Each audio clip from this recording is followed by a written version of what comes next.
Bonjour à tous, bienvenue dans 100% Frontières, une nouvelle fois ce matin en édition spéciale sur la guerre au Moyen-Orient. Les toutes dernières images, les toutes dernières informations, c'est dans un instant. On sera aussi en duplex de Tel Aviv avec l'envoyé spécial de 100% Frontières, Jordan Florentin, qui vous montrera la réalité de la guerre sur le terrain. Mais tout de suite, l'essentiel de l'actualité sur cette guerre à 11h, c'est avec Somaya Labidi. Bonjour Somaya. Bonjour Gauthier, bonjour à tous. On commence avec cette nouvelle frappe israélienne ce matin sur la banlieue de Beyrouth, bastion du Hezbollah.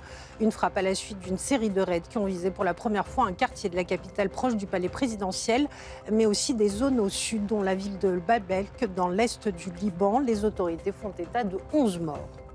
On poursuit avec ce nouveau bilan de l'armée israélienne au 5e jour de guerre. Tsahal affirme que même si des dizaines de lance-missiles ont été détruits, l'Iran dispose encore de beaucoup de capacités pour cibler Israël. C'est pourquoi l'armée va poursuivre ses frappes contre les infrastructures militaires de la République islamique. Et puis retour en France avec le gouvernement qui rassure, le carburant risque de subir une hausse de quelques centimes, mais aucun risque de rupture d'approvisionnement.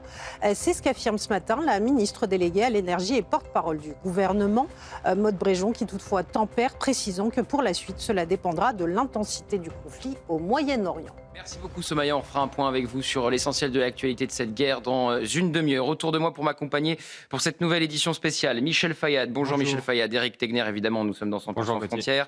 Lina Mur-Némé, politologue, professeur d'université franco-libanaise, bonjour à vous. Driss Ghali, essayiste, spécialiste des relations internationales. Régis Le Sommier sera là à midi. Jules Torres, journaliste au JDD. Et puis Olivier Pardo, maître, bonjour. Bonjour. Ancien avocat de Benyamin Netanyahou. On part tout de suite à Tel Aviv, retrouver Jordan Florentin.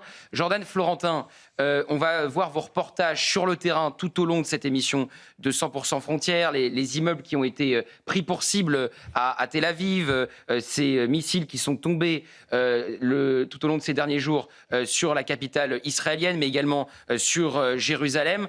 Racontez-nous la situation sur place depuis que vous y êtes. Alors, depuis qu'on est arrivé, il faut savoir qu'il y a des bombardements tous les jours. Ça va décrescendo, mais samedi, dans la nuit de samedi à dimanche, a été la nuit la pire qu'a vécu Tel Aviv. Ici, vous voyez derrière moi avec cet immeuble d'un quartier résidentiel qui a été impacté, causant une mort. Il s'agit d'une femme philippine qui a voulu aider une personne âgée à descendre dans un abri pas très loin d'ici. Je vais pouvoir vous en faire visiter un. D'ailleurs, je voudrais vous montrer les impacts que vous voyez derrière moi. Il faut savoir que ça tire à peu près toutes les nuits. Il y a des alarmes, ça peut être 3 fois, 4 fois, 6 fois dans la nuit, ou comme cette nuit où ça a été plutôt calme, de ce que me disent les habitants. On a une alarme à 23h et une autre à 6h du matin. Donc c'était une nuit plutôt calme. Et puis là, vous montrez ici l'impact qu'a pu avoir le missile qui a frappé l'immeuble que vous avez vu sur le quartier ici résidentiel. Avant que ces missiles, évidemment, avec les débris qui sont propagés partout, souffrent l'intégralité. Benjamin, on va voir le reportage de Jordan Florentin et vous allez lui expliquer qu'il faut qu'il parle bien dans le micro parce que sinon on ne va pas s'en sortir. Premier reportage sur justement l'immeuble qui était derrière Jordan Florentin et qui a été ciblé. On a reçu un missile iranien de près de 500 kilos. Donc qui a explosé, qui a frappé l'immeuble. Et il y a eu un décès et 3 blessés. Le régime iranien vise délibérément les civils, quand nous, Tsahal, l'aviation israélienne, vise à décapiter les hauts gradés des gardiens de la Révolution, vise les lanceurs de missiles. Voilà. Après, forcément, il peut arriver qu'il y ait des dommages collatéraux, mais on essaie de l'éviter au maximum. On vit au rythme des sirènes, des alertes et des tirs de missiles. Mais en même temps, on est presque malheureusement habitué. Depuis le 7 octobre 2023, on est en guerre. Un coup avec le Hamas, un coup avec le Hezbollah, un coup avec les Houthis, un coup avec l'Iran, comme au mois de juin, et puis parfois même avec tout le monde en même temps. Ce serait vous mentir que vous dire qu'on ressent jamais de peur. Il y a de la peur, il y a du stress. Mais voilà, on reste combatif, on sait que c'est une bataille qu'on doit mener pour venir à bout du régime des Mollahs, qui est la tête de la pieuvre et à la tête de tous les maux MAUX de la région. Voilà donc pour ce témoignage, c'est la réalité de la guerre, Michel Fayad. On voit la réalité côté israélien et la grande résilience aussi du peuple israélien habitué à ces guerres incessantes. mais on voit qu'Israël... alors, si ça s'est calmé, on a eu l'impression dans un premier temps, c'est ce qu'on se disait hier matin, on voit que ça reprend, les alertes reprennent également côté israélien. Oui, puis aussi, il faut quand même dire que Israël, qui a connu la guerre des 6 jours et la guerre du Kippour, c'est des guerres plutôt courtes. Mais là, depuis le 7 octobre, en réalité, Israël est en guerre non-stop. Même s'il y a eu des accords de cessez-le-feu ici et là, en réalité, les combats n'ont jamais réellement cessé, que ce soit via soit le Hezbollah, soit le Hamas, soit les Houthis. En fait, ça n'a eu de cesse. Pour cela que la société est sous tension depuis donc le 7 octobre 2023. Maintenant, je pense que ce qu'il faut voir, c'est que Israël est en train de se battre face à des gens qui sont jusqu'au boutistes. Ce matin, un des responsables du Hezbollah a dit qu'ils se battront jusqu'au bout, jusqu'au dernier d'entre eux. Et là, ils sont en train d'attirer vraiment la foudre du reste du peuple libanais. Ils ne comptent plus aucun supporter en dehors de leur restreinte désormais organisation, parce que les Libanais chiites sont en train aujourd'hui de brûler ou de déchirer le drapeau du Hezbollah. Il y a un rejet total, ils n'en veulent plus, parce que le Hezbollah a entraîné le Liban dans une guerre qui n'est pas sa guerre. C'est pour ça qu'on a dit, comme on l'a dit hier, l'armée libanaise s'est retirée du sud-Liban pour laisser Israël s'occuper du Hezbollah. Et une fois qu'Israël aura cassé ce qu'il faut casser avec le Hezbollah, l'armée libanaise rentrera en jeu. D'ailleurs, hier, elle a arrêté plusieurs membres du Hezbollah pour la première fois. C'est une première. Jamais l'armée libanaise n'avait arrêté des combattants du Hezbollah et mis en prison. C'est vraiment une première. Alors, je veux que vous vous rendiez bien compte de ce que c'est que de vivre sous les bombes. Jordan Florentin a vécu évidemment plusieurs mises à l'abri. Quand vous êtes journaliste sur place, vous allez plusieurs fois dans les abris quand vous êtes en Israël. Donc, voyez ce que c'est que le quotidien d'un Israélien sous les bombes.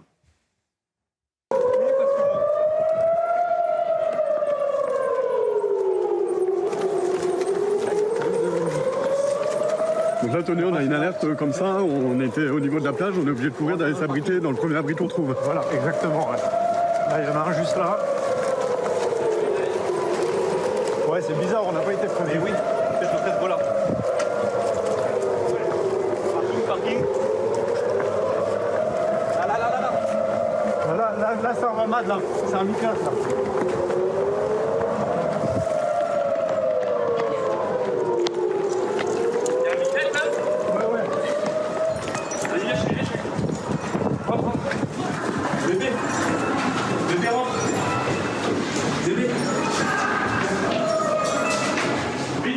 On vient d'avoir une alerte. Alors étrangement, on n'a pas reçu d'alerte sur le téléphone parce qu'on est censé recevoir une pré-alerte. Ça nous donne 10 minutes pour aller se mettre à l'abri. Et là, ça a sonné directement. Donc voilà, on a couru dans l'abri le plus proche. Et il y a eu un gros boom là. Est-ce que c'est une interception ou est-ce que c'est un missile qui est tombé? On va vite le savoir. Voilà la réalité de la guerre, Eric Tegner. Oui, tout à fait. On voit à quel point, tout simplement, les Israéliens peuvent se balader, se promener à Tel Aviv. Et à tout moment, il peut y avoir effectivement une alerte. En règle générale, ils reçoivent évidemment des alertes sur leur téléphone. Mais on voit à quel point également Israël aujourd'hui est organisé. C'est-à-dire que là, on n'est pas dans le cas de figure, par exemple, où ils se disent on va dans le souterrain de notre immeuble. Non, ils courent quelques mètres et ils tombent effectivement sur un parking qui est aménagé de la sorte. C'est ça qui est intéressant de comprendre dans la psychologie des Israéliens aujourd'hui. C'est qu'évidemment qu'ils sont préparés, ça c'est important. On voit à quel point également ils ont une confiance importante envers le gouvernement malgré les disparités politiques qui sont extrêmement importantes. Et ça, c'est fondamental. Quand vous voyez ce matin que les Iraniens déclarent être prêts pour une guerre longue, eh bien c'est important que du côté des Israéliens, ça soit également le cas. Et c'est ce que les témoignages le montrent. On part tout de suite rejoindre Jean-Michel Cohen. On le suit effectivement depuis le début de ce conflit et depuis lundi dans 100% Frontières et 100% Politique. Jean-Michel, quelle est la situation sur place? Est-ce que ça s'est calmé ou le quotidien est autant sous les alertes? On a passé une mauvaise nuit. Et pour deux raisons. La première raison, c'est parce qu'en milieu de nuit, on a eu des alertes assez traditionnelles qui venaient de l'Iran où on a 7 minutes pour rentrer dans l'abri et se mettre à l'abri. Et une première alerte qui est survenue par contre vers 9h du soir, qui venait du Hezbollah. Et là, on n'a pas le temps. Ça veut dire que là, on avait 1 minute et on avait perdu l'habitude d'entendre les sirènes qui sont un signe très spécial à l'intérieur de la ville et qui signifie cette fois-ci que vous devez vous presser vraiment pour rentrer dans vos abris. Donc, si vous voulez, mauvaise nuit et avec une alerte nouvelle qui venait de la part du Hezbollah et qui nous laisse simplement 1 minute pour rentrer dans l'abri avec le même niveau de missile. Donc, c'était pas très tranquille cette nuit. Si je comprends bien ce que vous nous dites, Jean-Michel, c'est qu'il y a l'Iran, évidemment, avec les missiles balistiques, qui ne sont pas les roquettes du Hamas, mais depuis l'incursion aussi au sud Liban, le Hezbollah a répliqué encore plus fort? Alors oui, en fait, ils ont envoyé une salve de 3 missiles hier soir. Donc je vous répète, ces missiles c'est beaucoup plus près, donc ça arrive beaucoup plus vite. Ces missiles étaient au nombre de 3. Deux d'entre eux se sont écrasés, ou un d'entre eux s'est écrasé dans la mer, les deux autres ont été interceptés. Mais par contre, l'urgence dans ces cas-là pour nous tous, c'est d'aller beaucoup plus vite, puisque on a très peu de temps pour rentrer dans l'abri. Et là, les dégâts peuvent être aussi considérables que ceux de l'Iran quand ils arrivent à leur destination, et rappellent un peu la période du 12 juin, de ce qu'on m'en a dit en tout cas ici, où là vraiment il y avait plus de dégâts dans la mesure où les temps étaient beaucoup plus courts. Il n'empêche que vous voyez là, je suis dans la rue, là il n'y a pas eu d'alerte depuis ce matin, 8 heures, donc on se promène, il n'y a pas trop de monde dans la rue, les gens sont très prudents, et on nous prévient, comme je crois vous l'avoir déjà raconté, que si on a un déplacement à faire, parce qu'on ne peut pas vivre enfermé en permanence, on se débrouille à baliser notre chemin, et à savoir que toutes les 5 minutes, mais là, bon, en l'occurrence, c'était 1 minute, mais régulièrement, on doit savoir où il y a un abri à côté pour pouvoir s'y mettre rapidement. Merci Jean-Michel. Et évidemment, s'il se passe quoi que ce soit, on revient vous revoir tout de suite à Tel Aviv.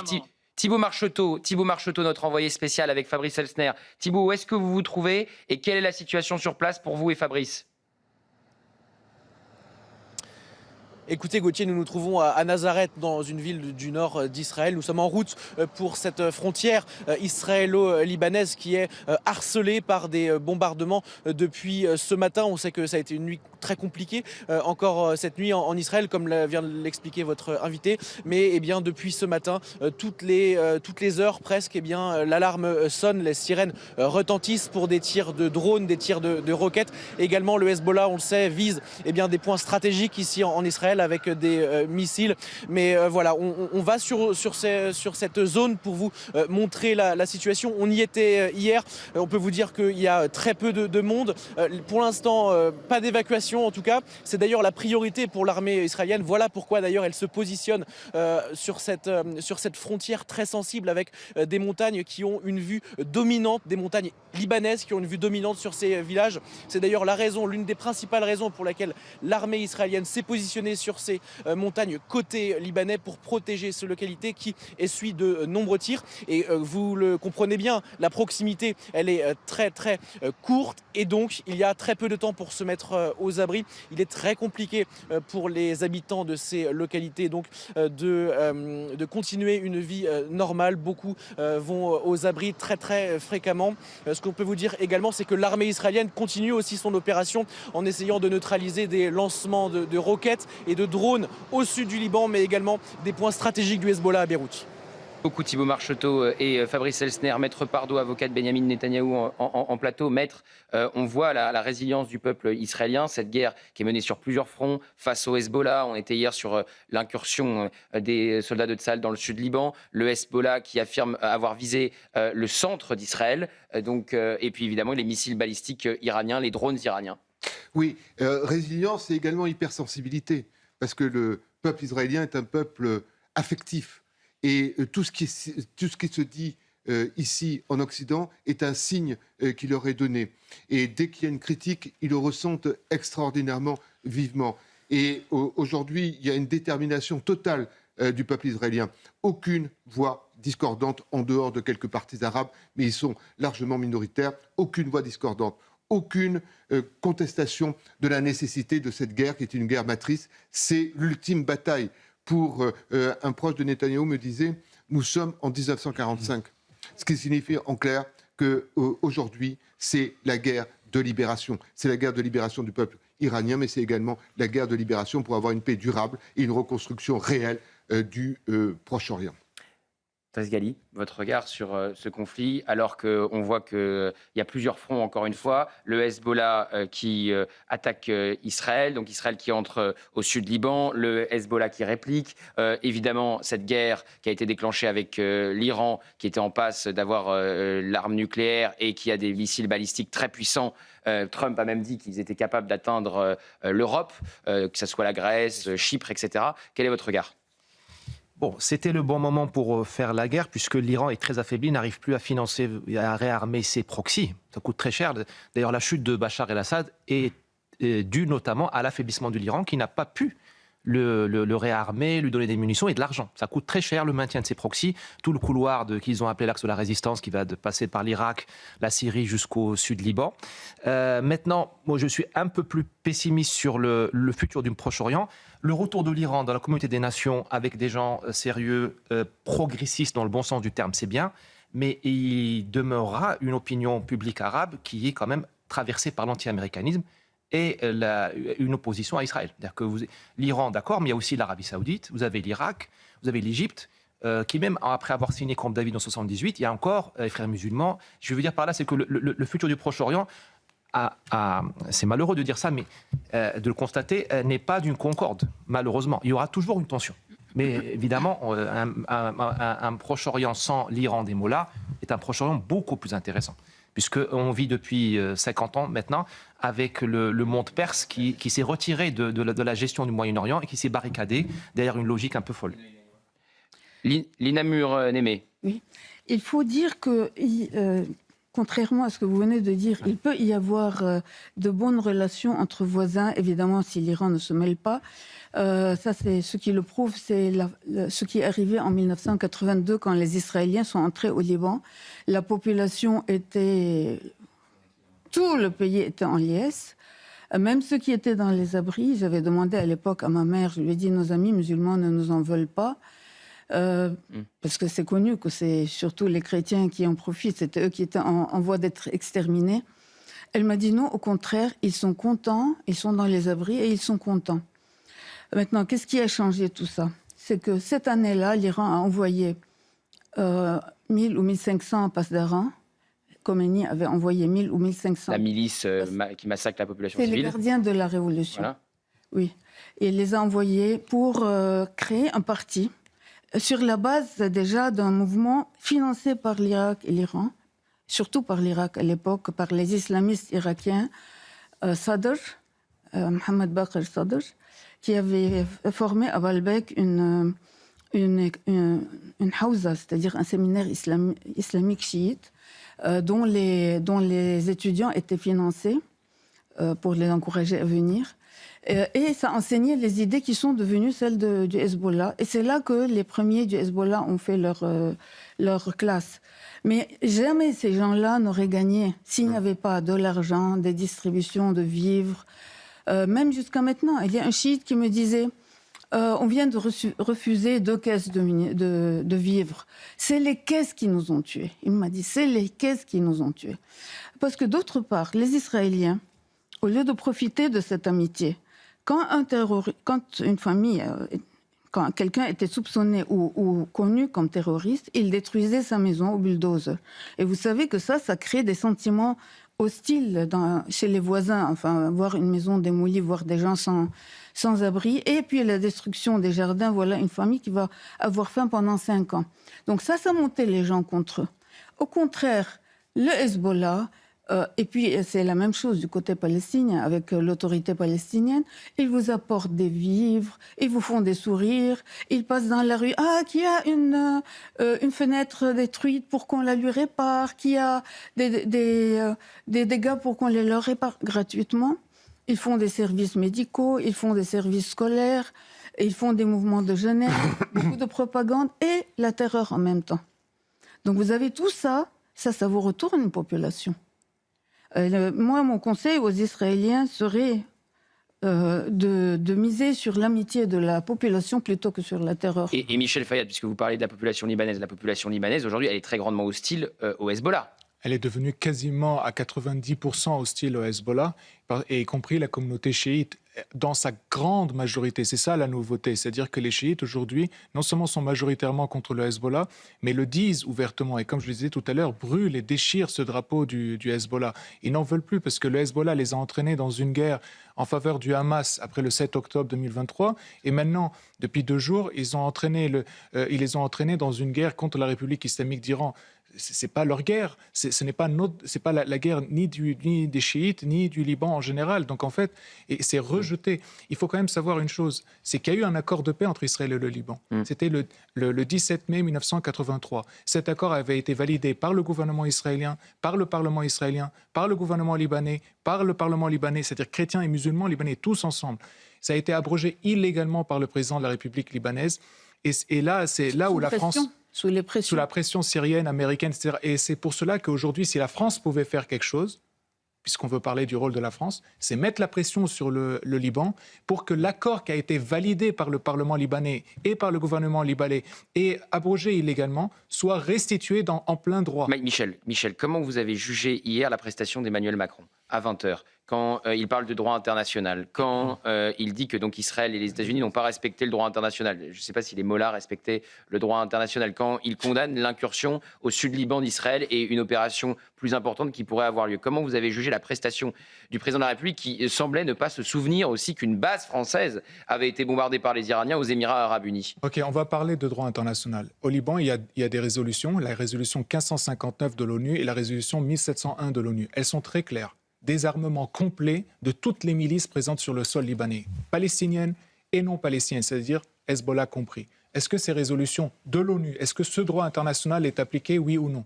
S'il n'est pas appliqué, qui a déclenché la guerre? Israël ou le Hezbollah? C'est le Hezbollah qui a déclenché la guerre, c'est le Hezbollah qui a lancé des missiles. Oui. Qui lui a demandé de lancer des missiles? Il s'est abrogé le droit de déclarer la guerre et de déclarer la paix. Qui il est pour déclarer la guerre et la paix au nom du peuple libanais, au nom de l'État libanais? Et donc le président Macron, vous l'avez trouvé comment? Le président Macron, il a été extrêmement mauvais parce qu'il ne respecte pas lui-même le droit international, parce que le droit international repose, comme j'ai dit, sur la résolution 1559 et 1701 des Nations Unies qui exige le désarmement. Vous avez été surpris par sa prestation, alors même qu'une base française a été bombardée? Mais qui peut être surpris? Moi, j'étais surpris. Maître Pardo. D'abord, je l'ai trouvé brouillon, autant brouillon que son bureau. Et j'ai trouvé également que sa méconnaissance du droit international, enfin, il suffit de lire la charte de l'ONU pour savoir qu'à un moment donné, on a la possibilité et le droit de se défendre, qu'Israël a été attaqué, qu'Israël a été attaqué depuis longtemps par l'Iran, qu'Israël a été attaqué par le Hezbollah et que le droit de se défendre est réel. Et pardon, j'ai entendu, et ça fait mal, j'ai entendu le président Trump expliquer pourquoi il était intervenu et que sa lecture du droit international était meilleure parce qu'il y a une notion qui s'appelle la préemption, la guerre préemptive. C'est pas la guerre préventive, préemptive. Ça veut dire quoi? Ça veut dire que lorsque la menace est imminente, vous avez le droit d'intervenir. Or, l'Iran avait fait savoir que si Israël attaquait ou que s'il y avait une attaque entre Israël et l'Iran, à ce moment-là, il attaquerait les bases américaines. Ce qui a justifié cette guerre au point de vue du droit international. Donc c'est faux de dire que le droit international est contre la guerre. On ne peut pas s'abriter derrière le droit international. On part à Jérusalem, retrouver Mathias Inbar, journaliste I24 News. Merci Mathias d'être là. C'est vraiment un plaisir de vous avoir parce que vous êtes à la fois un témoin de cette guerre, vous vivez à Jérusalem et en plus vous êtes un expert défense. Donc on a besoin de votre éclairage. Qu'est-ce qui s'est passé? Jean-Michel Cohen nous disait on a passé une mauvaise nuit. C'était plus intense cette nuit que la nuit dernière. C'est-à-dire qu'en fait, aux missiles balistiques iraniens s'est rajouté le Hezbollah qui bombarde Israël et qui se félicitait il y a quelques instants d'avoir touché le centre d'Israël. Racontez-nous. Oui, c'est-à-dire que ça n'a pas arrêté entre les bombes depuis les tirs de missiles balistiques depuis l'Iran et les tirs de missiles depuis le Hezbollah. Rajouter à cela les drones kamikazes et les drones suicides. Ça fait beaucoup, c'est-à-dire que, en fait, au lieu que l'Iran tire 20-30 missiles d'un coup et plusieurs heures, de calme, là, on a assisté tout au long de la nuit à 5 tirs de missiles, 2 tirs de missiles. Et à chaque fois, c'est l'alerte. Donc, il faut, pendant la nuit, se rhabiller, descendre aux abris, remonter, ne pas savoir d'où ça vient, parce que il faut savoir quand même que lorsque ça tire du Hezbollah, il n'y a pas de préalerte qu'on reçoit sur notre téléphone. Ça prend entre 1 minute 45 et 2 minutes 30 pour arriver dans le centre d'Israël. Donc, il faut être prêt tout de suite. Imaginez une scène complètement cocasse. Vous êtes en train de vous balader, par exemple, vous, Gauthier, avec votre épouse, sur une promenade en face de la mer, et vous ne savez pas que le Hezbollah va vous viser. Eh bien, vous avez entre 1 minute 45 et 2 minutes pour vite courir et trouver un abri. C'est ça le quotidien actuellement des Israéliens, que ce soit à Jérusalem, Tel Aviv ou dans le nord également. Vous, Mathias, par exemple, à chaque fois que vous nous parlez de vos enfants que vous réveillez pour mettre aux abris, vous avez dû vous rendre à combien de reprises cette nuit dans un abri? 2 fois. 2 fois, et la troisième, c'était une préalerte. Donc je les ai réveillés, mais finalement ça n'a pas sonné. Donc la nuit a été plutôt courte. Mais c'est comme ça, c'est le fort degré de résilience, vous savez. Alors, je suis journaliste, je suis pas un porte-parole, je suis personne, je ne suis qu'un journaliste comme vous, comme les personnes qui sont sur le plateau. Mais c'est quand même assez étonnant de voir que cette résilience-là, elle se manifeste ici, pour ceux qui sont ici pendant la guerre, et également pour ceux qui demandent aux autorités israéliennes de revenir. Ils sont à l'étranger et ils reviennent là où des missiles pleuvent. Ça semble fou, mais c'est une réalité actuellement. Oui, allez-y. Non, mais bien sûr, et j'étais très frappé hier d'avoir une franco-israélienne qui a fait son aliyah il y a 6 mois sur l'antenne de CNews. On discutait avec elle et elle disait que malgré tout cela, qu'elle se sentait plus en sécurité en Israël qu'en France. Donc c'est totalement saisissant, c'est ce que vous dites. Je voulais aussi parler à l'expert défense que vous êtes. Hier, sur ce plateau, l'ambassadeur d'Israël n'a pas fermé la porte à une opération terrestre plus importante au sud Liban. On va revenir vers vous dans un instant, Mathias Sinbar, parce qu'il y a la porte-parole du gouvernement qui s'exprime. La tenue de nos engagements internationaux avec nos partenaires stratégiques. Nous avons des accords de défense, je pense notamment au Qatar, je pense au Koweït, je pense aux Émirats, je pense aussi au partenariat avec par exemple la Jordanie, avec lesquels nous travaillons là encore dans une posture défensive, comme l'a dit le président de la République, pour les accompagner à garantir leur sécurité et leur territoire. Un mot sur Chypre, un pays de l'Union européenne a été touché et nous avons donc la plus grande vigilance en la matière. Là encore, la France a réagi immédiatement avec l'envoi d'une frégate qui est d'ores et déjà arrivée, ainsi que des moyens anti-aériens. Nous gardons une posture, si je puis dire, et une parole forcément prudente, eu égard à l'imprévisibilité de ce qui se passe au Moyen-Orient, imprévisibilité dans le temps, imprévisibilité dans l'espace, mais nous aurons probablement l'occasion d'en parler lors de la partie questions-réponses à la suite de ce compte-rendu. J'en viens à l'ordre du jour plus formel de ce Conseil des ministres, et je laisserai bien sûr ensuite ma collègue Annie Genevard vous donner toutes les informations nécessaires sur les enjeux d'agriculture. Commençons par Roland Lescure, qui a présenté un projet de loi visant à ratifier une ordonnance dans le champ fiscal. Celle-ci réorganise les dispositions législatives relatives à la TVA. Nous en avions déjà parlé lors d'un précédent compte-rendu de Conseil des ministres. À compter du 1er septembre 2026, nos règles en matière de TVA seront plus claires et plus lisibles pour les contribuables comme pour les professionnels. C'est un enjeu de sécurité juridique, mais aussi d'efficacité. Quand Maud Bréjon parlera à nouveau de la guerre, mais là, elle parlait de la TVA, donc ça n'avait pas grand-chose à voir avec notre sujet. Mathias Sinbar, vous êtes toujours en direct avec nous, je crois, en direct de Jérusalem. Je m'adressais à l'expert défense que vous êtes, parce que hier, l'ambassadeur israélien sur ce plateau n'a pas fermé la voie à un déploiement plus important au sud Liban de troupes de Tsahal, et Emmanuel Macron, dans son allocution, semblait avoir des informations et mettait en garde Israël face à cette intervention. Quelle est, selon vous, la bonne analyse à avoir? Est-ce qu'Israël va entrer en force dans le sud Liban pour défaire une bonne fois pour toutes le Hezbollah? Alors, je vais essayer d'être didactique et casser les idées reçues. D'abord, Israël n'a pas lancé d'opération terrestre au sens élargi du terme. Israël a des positions statiques dans un corridor, dans le territoire libanais, et ce dans le cadre de l'accord du cessez-le-feu signé avec les autorités libanaises. Effectivement, Israël a élargi ses positions, est allé plus en avant avec la division 91. Elle a été rejointe cette nuit par la division 146, donc ça fait bien évidemment beaucoup d'hommes au sol. Mais il faut le dire qu'au moment d'ailleurs où Emmanuel Macron disait qu'une opération terrestre n'est pas bon dans la région, eh bien au même moment, il y avait des renseignements de l'armée israélienne selon lesquels des commandos Radwan étaient en train de se rapprocher du sud du Litanie vers la frontière pour tenter une infiltration. Donc, on comprend bien pourquoi les hommes au sol sont là. Et en même temps, ces terroristes du Hezbollah ont envoyé un missile anti-char en direction des soldats israéliens. Ils ont manqué leur cible, fort heureusement, et les soldats ont éliminé la menace. Donc on comprend bien véritablement que si Emmanuel Macron, de là où il est, il dit que qu'une opération terrestre n'est pas bonne, il faut peut-être qu'il se rende dans la région. Mais dans ce cas-là, il faut surtout appeler un chat un chat.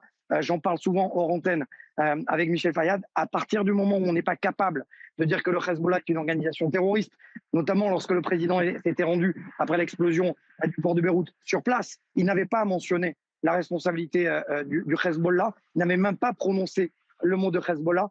Il faut aussi, en stratégie, en défense et du côté militaire, mettre des mots MOTS sur des mots MAUX. C'est exactement ce qui est en train de se passer. J'aimerais juste un mot, si vous me le permettez, Gauthier. Allez-y. C'est plutôt historique, c'est une première dans l'histoire de l'aviation moderne. Depuis plus de 25 ans, il y a eu un combat aérien, ce qu'on appelle un dogfight, à Téhéran, en plein cœur, en plein jour, il y a moins d'une heure de cela. Et pour la première fois, un avion F-35 israélien a abattu un avion de chasse iranien, un Yak 130 de confection russe, mis en service en 2004. Mais ça prouve véritablement que la guerre moderne est en train de se jouer sous nos yeux. C'est une première mondiale. Merci beaucoup Mathias. Et vous dites donc que cet avion de combat iranien abattu par Israël une première mondiale. Et puis je note aussi ce centre en plein cœur de Téhéran, ce centre secret d'enrichissement d'uranium où on développait une bombe atomique qui était soi-disant secret, qui n'était absolument pas pour le Mossad, puisqu'ils ont eu la géolocalisation et les Israéliens ont pu bombarder ce centre tenu secret, Michel Fayad. Oui, d'ailleurs, hier, le patron de l'AIEA, donc l'Agence internationale de l'énergie atomique, M. Grossi, aussi, a déclaré qu'en fait, l'enrichissement de l'uranium à plus de 60% n'a aucun lien avec un programme civil. Il faut bien comprendre cela. Et puis, il faut comprendre aussi que l'Iran a les plus grandes réserves de gaz au monde. Et dans ce cas-là, pourquoi baser une énergie de l'électricité sur du nucléaire quand on possède du gaz quasiment gratuitement, puisqu'on en a dans une telle abondance. Ce n'est que pour un programme nucléaire. Alors, je veux qu'on réagisse à Emmanuel Macron. Je vais entendre Jules Torres là-dessus. Écoutez le président donc, qui nous parlait de droit international hier soir. Les États-Unis d'Amérique et Israël ont décidé de lancer des opérations militaires.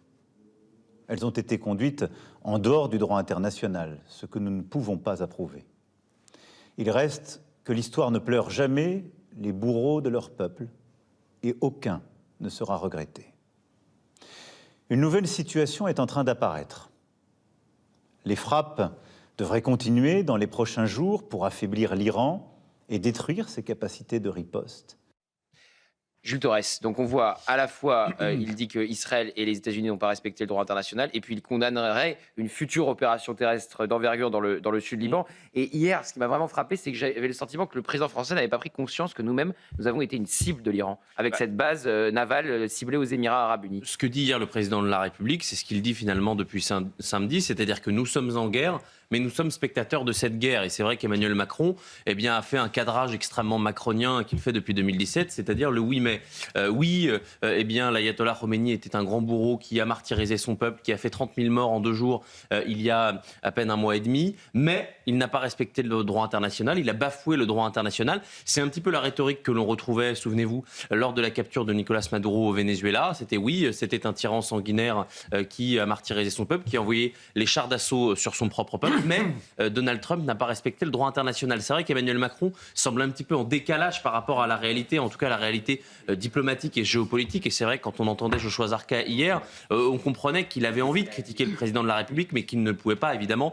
Il est ambassadeur d'Israël en France, donc il ne le peut pas. Mais c'est vrai qu'Emmanuel Macron, contrairement à Gabriel Attal, qui hier matin chez Laurence Ferrari vous disait qu'il fallait arrêter avec l'aveuglement européen et français, avec la naïveté française et européenne sur ce fameux droit international. Tout à l'heure, Michel parlait du droit international. C'est vrai que depuis 1979, on n'a pas beaucoup vu le droit international sanctionner l'Iran. On n'a pas beaucoup vu le droit international intervenir pour protéger notamment les femmes iraniennes. Donc C'est vrai que c'est une position française qui est difficilement explicable et on voit d'ailleurs dans la prise de parole de Maud Brejon qu'ils sont un petit peu embarrassés parce que c'est vrai qu'on parle des accords. Alors on a des accords avec quasiment tous les pays du Golfe, le Koweït, Bahreïn, la Jordanie, le Qatar, les Émirats arabes unis, depuis même la fin des années 90. Le problème c'est qu'on a mis du temps à réagir alors qu'une de nos bases a été attaquée, que certes on a utilisé des avions, notamment des Rafales, pour sécuriser la zone et notamment le ciel, mais c'est vrai qu'on attend peut-être un petit peu plus de la France. Et Maître Pardo, oui, je sais que vous avez été très surpris par la prise de parole d'Emmanuel Macron. Alors je vous propose de le réécouter une deuxième fois, cette fois sur l'incursion à venir, selon lui,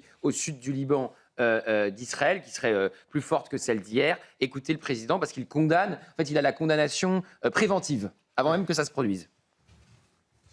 La guerre s'étend au Liban, à partir duquel le Hezbollah a commis la faute majeure de frapper Israël et de mettre les Libanais en danger.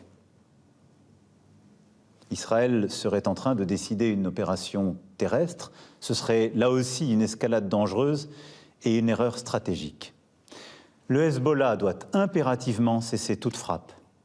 Et j'appelle Israël à respecter le territoire libanais et son intégrité. Maître Pardo. Mais a-t-il une notion de ce qu'est la guerre? Vous êtes attaqué, vous allez faire quoi? Vous allez dire, attention, là, il y a une ligne, c'est le droit international, je ne peux pas bouger. Surtout que le droit international vous est favorable pour le coup.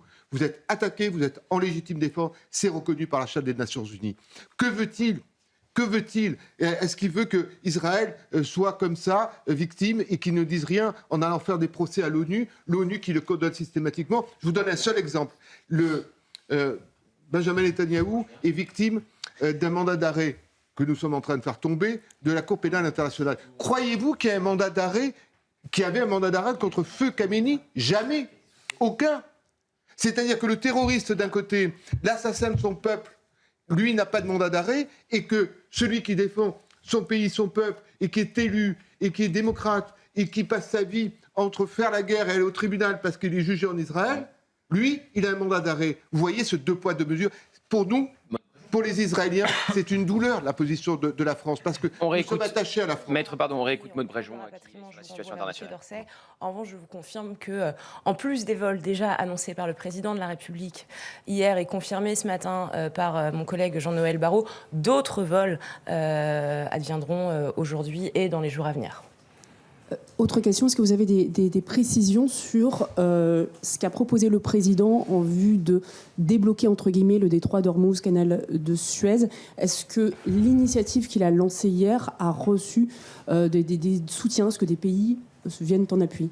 Ce que je peux vous dire, c'est que bon nombre de pays, les Européens, les Américains, ont tout intérêt à ce que le canal d'Ormuz puisse permettre l'acheminement des matières premières et notamment du pétrole et du gaz. Et il me semble que le président américain s'est d'ailleurs exprimé dans ce sens. Voilà.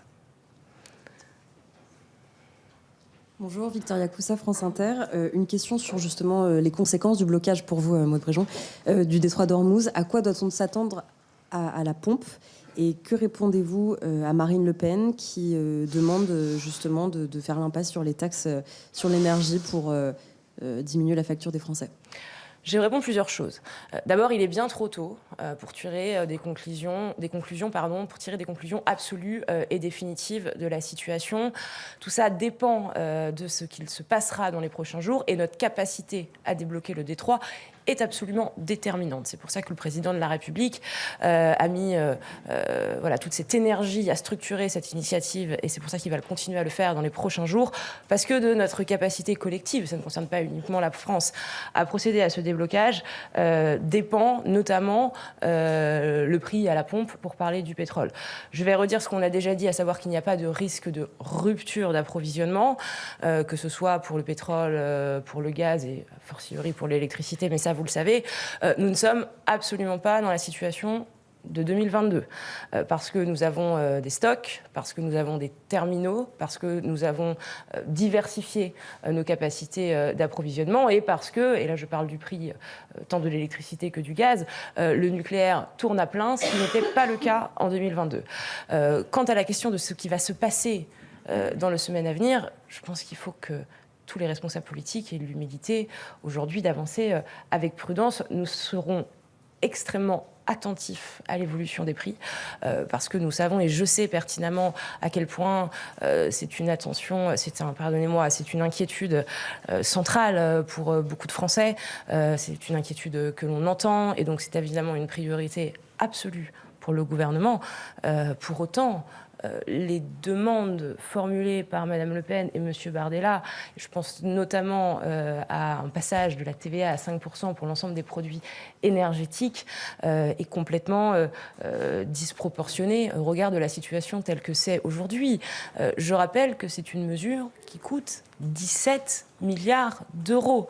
Demander d'ores et déjà une mesure qui coûte 17 milliards d'euros quand on connaît, et ils connaissent l'état des finances publiques et la nécessité de redresser les finances publiques du pays, alors même que cette guerre ne démarre que depuis quelques jours, c'est, me semble-t-il, un peu politicien. Mais, je le redis, encore une fois, nous serons extrêmement attentifs à ce qui se passera sur le prix à la pompe dans les jours et évidemment dans les semaines à venir. Mais un plein coûtera plus cher d'ici quelques jours. Je me suis exprimée ce matin en disant que... Et sur les conséquences en France, on est allé interroger avec les équipes de 100% Frontières, je le dis à Benjamin, on peut les entendre tout de suite sur les conséquences en France. Arrêtons-nous là-dessus. Puis c'est ce qu'a dit Maud Bréjon, Éric Tegner, avec deux inquiétudes pour les Français. La hausse des carburants, la pénurie, si tout le monde y va par crainte qu'il n'y en ait plus avec la fermeture du détroit d'Ormuz, et le risque terroriste. Et on va entendre des Français dans un instant qu'on a interrogés. Oui, il faut que les Français se préparent à ce qu'effectivement il y ait une augmentation du prix à la pompe. C'est-à-dire que le détroit d'Ormuz aujourd'hui, c'est vraiment là que converge près de 20% quand même du trafic mondial en matière de pétrole, mais également surtout en matière de gaz. Parce qu'il faut savoir que sur la question du gaz, on sort d'un hiver très froid aujourd'hui, c'est-à-dire qu'on est à peine 30% des réserves européennes et françaises qui sont remplies, ce qui est en deçà des autres moments de l'année dernière. Évidemment, on n'est pas au niveau de mi-2022, mais également sur la question du gaz, il faut savoir que c'est extrêmement tendu comme marché, c'est très volatile aujourd'hui, il y a des difficultés de le contrôler, et quant à la possibilité d'ouvrir le détroit d'Ormuz, il semble qu'aujourd'hui quand même les Iraniens sont très préparés, ils ont près de 1500 petits bateaux qui sont positionnés, des mines, il y a un couloir de près de 10 km, donc c'est finalement très facile pour eux de le bloquer, donc la question du déblocage par les Américains du détroit d'Ormuz est très complexe. Alors écoutez des Français qu'on est allé interroger avec les équipes de 100% Frontières sur à la fois la pénurie d'essence, la hausse des carburants qui est possible, et le risque terroriste, parce qu'il faut aussi parler du risque terroriste. Il y a eu une réunion en début de semaine autour de Laurent Nunez, ministre de l'Intérieur. Ah, on l'a pas tout de suite. Alors, Maître Pardo, sur le risque terroriste, on en a parlé avec vous, puisque vous-même, vous avez été remis sous protection policière, puisque vous êtes l'avocat en France de Benyamin Netanyahou. Et donc, on voit très clairement que le régime des Mollahs met des cibles dans le dos. Il y avait deux communautés visées, selon Laurent Nunez, le ministre de l'Intérieur, la communauté juive et la diaspora iranienne en France, qui militent sur les plateaux télé pour la chute du régime.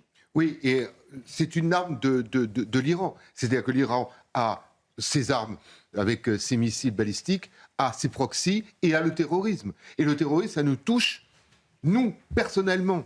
Évidemment, ceux qui prennent part au débat public, ceux qui sont sur votre chaîne, et je voudrais saluer tous les Iraniens qui viennent ici au risque de leur vie, et ceux qui manifestent. Enfin, Gauthier, vous avez vu les manifestations, comme moi, des Iraniens dans la rue à Paris, des Iraniens qui sont contre le régime des Mollahs.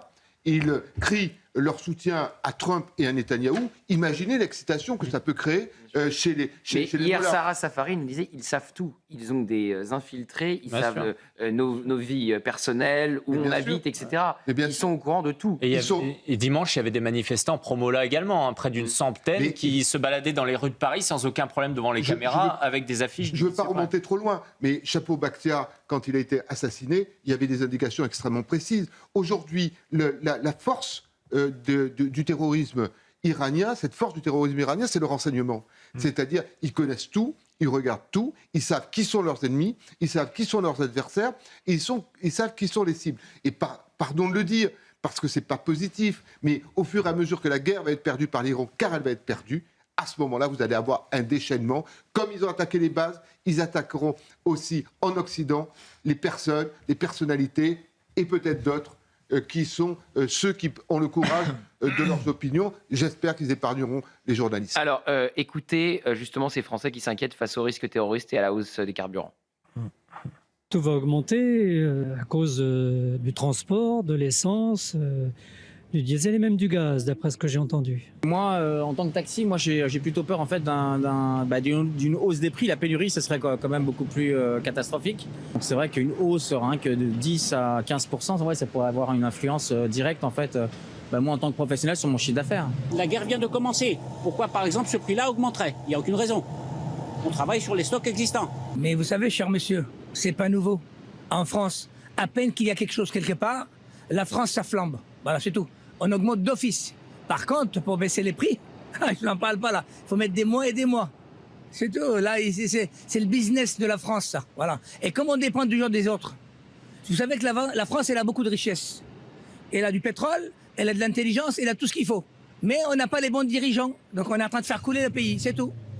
Il y a toujours eu des menaces terroristes, peut-être que maintenant elles sont un peu plus développées, mais en l'occurrence, il faut continuer à vivre normalement. C'est inquiétant, c'est très inquiétant. On risque une guerre mondiale et on n'en a pas conscience.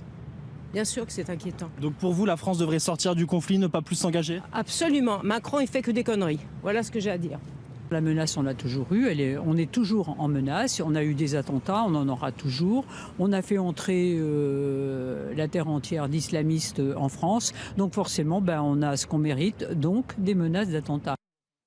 Bon, voilà donc pour l'avis des Français dans la rue, Jules Torres. Non, mais bien sûr, les Français décrivent une réalité qui est celle-ci, c'est-à-dire qu'évidemment que la menace terroriste elle est extrêmement élevée, qu'elle a toujours été extrêmement élevée depuis une vingtaine d'années, parce qu'on a déjà beaucoup d'islamistes qui sont en France et qui sont dans les villes françaises, parce qu'il y a en effet aujourd'hui un régime iranien qui certes est un petit peu affaibli, mais qui reste toujours. Il y a une affaire dont on n'a pas beaucoup parlé. On a beaucoup parlé de, vous savez, l'attentat avorté de Villepinte, on a beaucoup parlé de l'attentat du Drakkar en 1982, mais il y a une autre affaire qui est encore en examen au tribunal de Paris, c'est l'affaire Marco Polo. C'est-à-dire que ce sont des assassinats pilotés par le régime de Téhéran, depuis évidemment Téhéran, mais via, vous savez, des réseaux criminels, notamment les réseaux du narcotrafic. Et dans cette affaire Marco Polo, par exemple, il y a un criminel qui est lié à la DZ Mafia, dont on parle extrêmement souvent dans les crimes liés au narcotrafic. Donc on voit très bien aujourd'hui qu'on ne serait pas par rapport à cette vigilance accrue vis-à-vis du terrorisme, comme le terrorisme qu'a pu connaître les États-Unis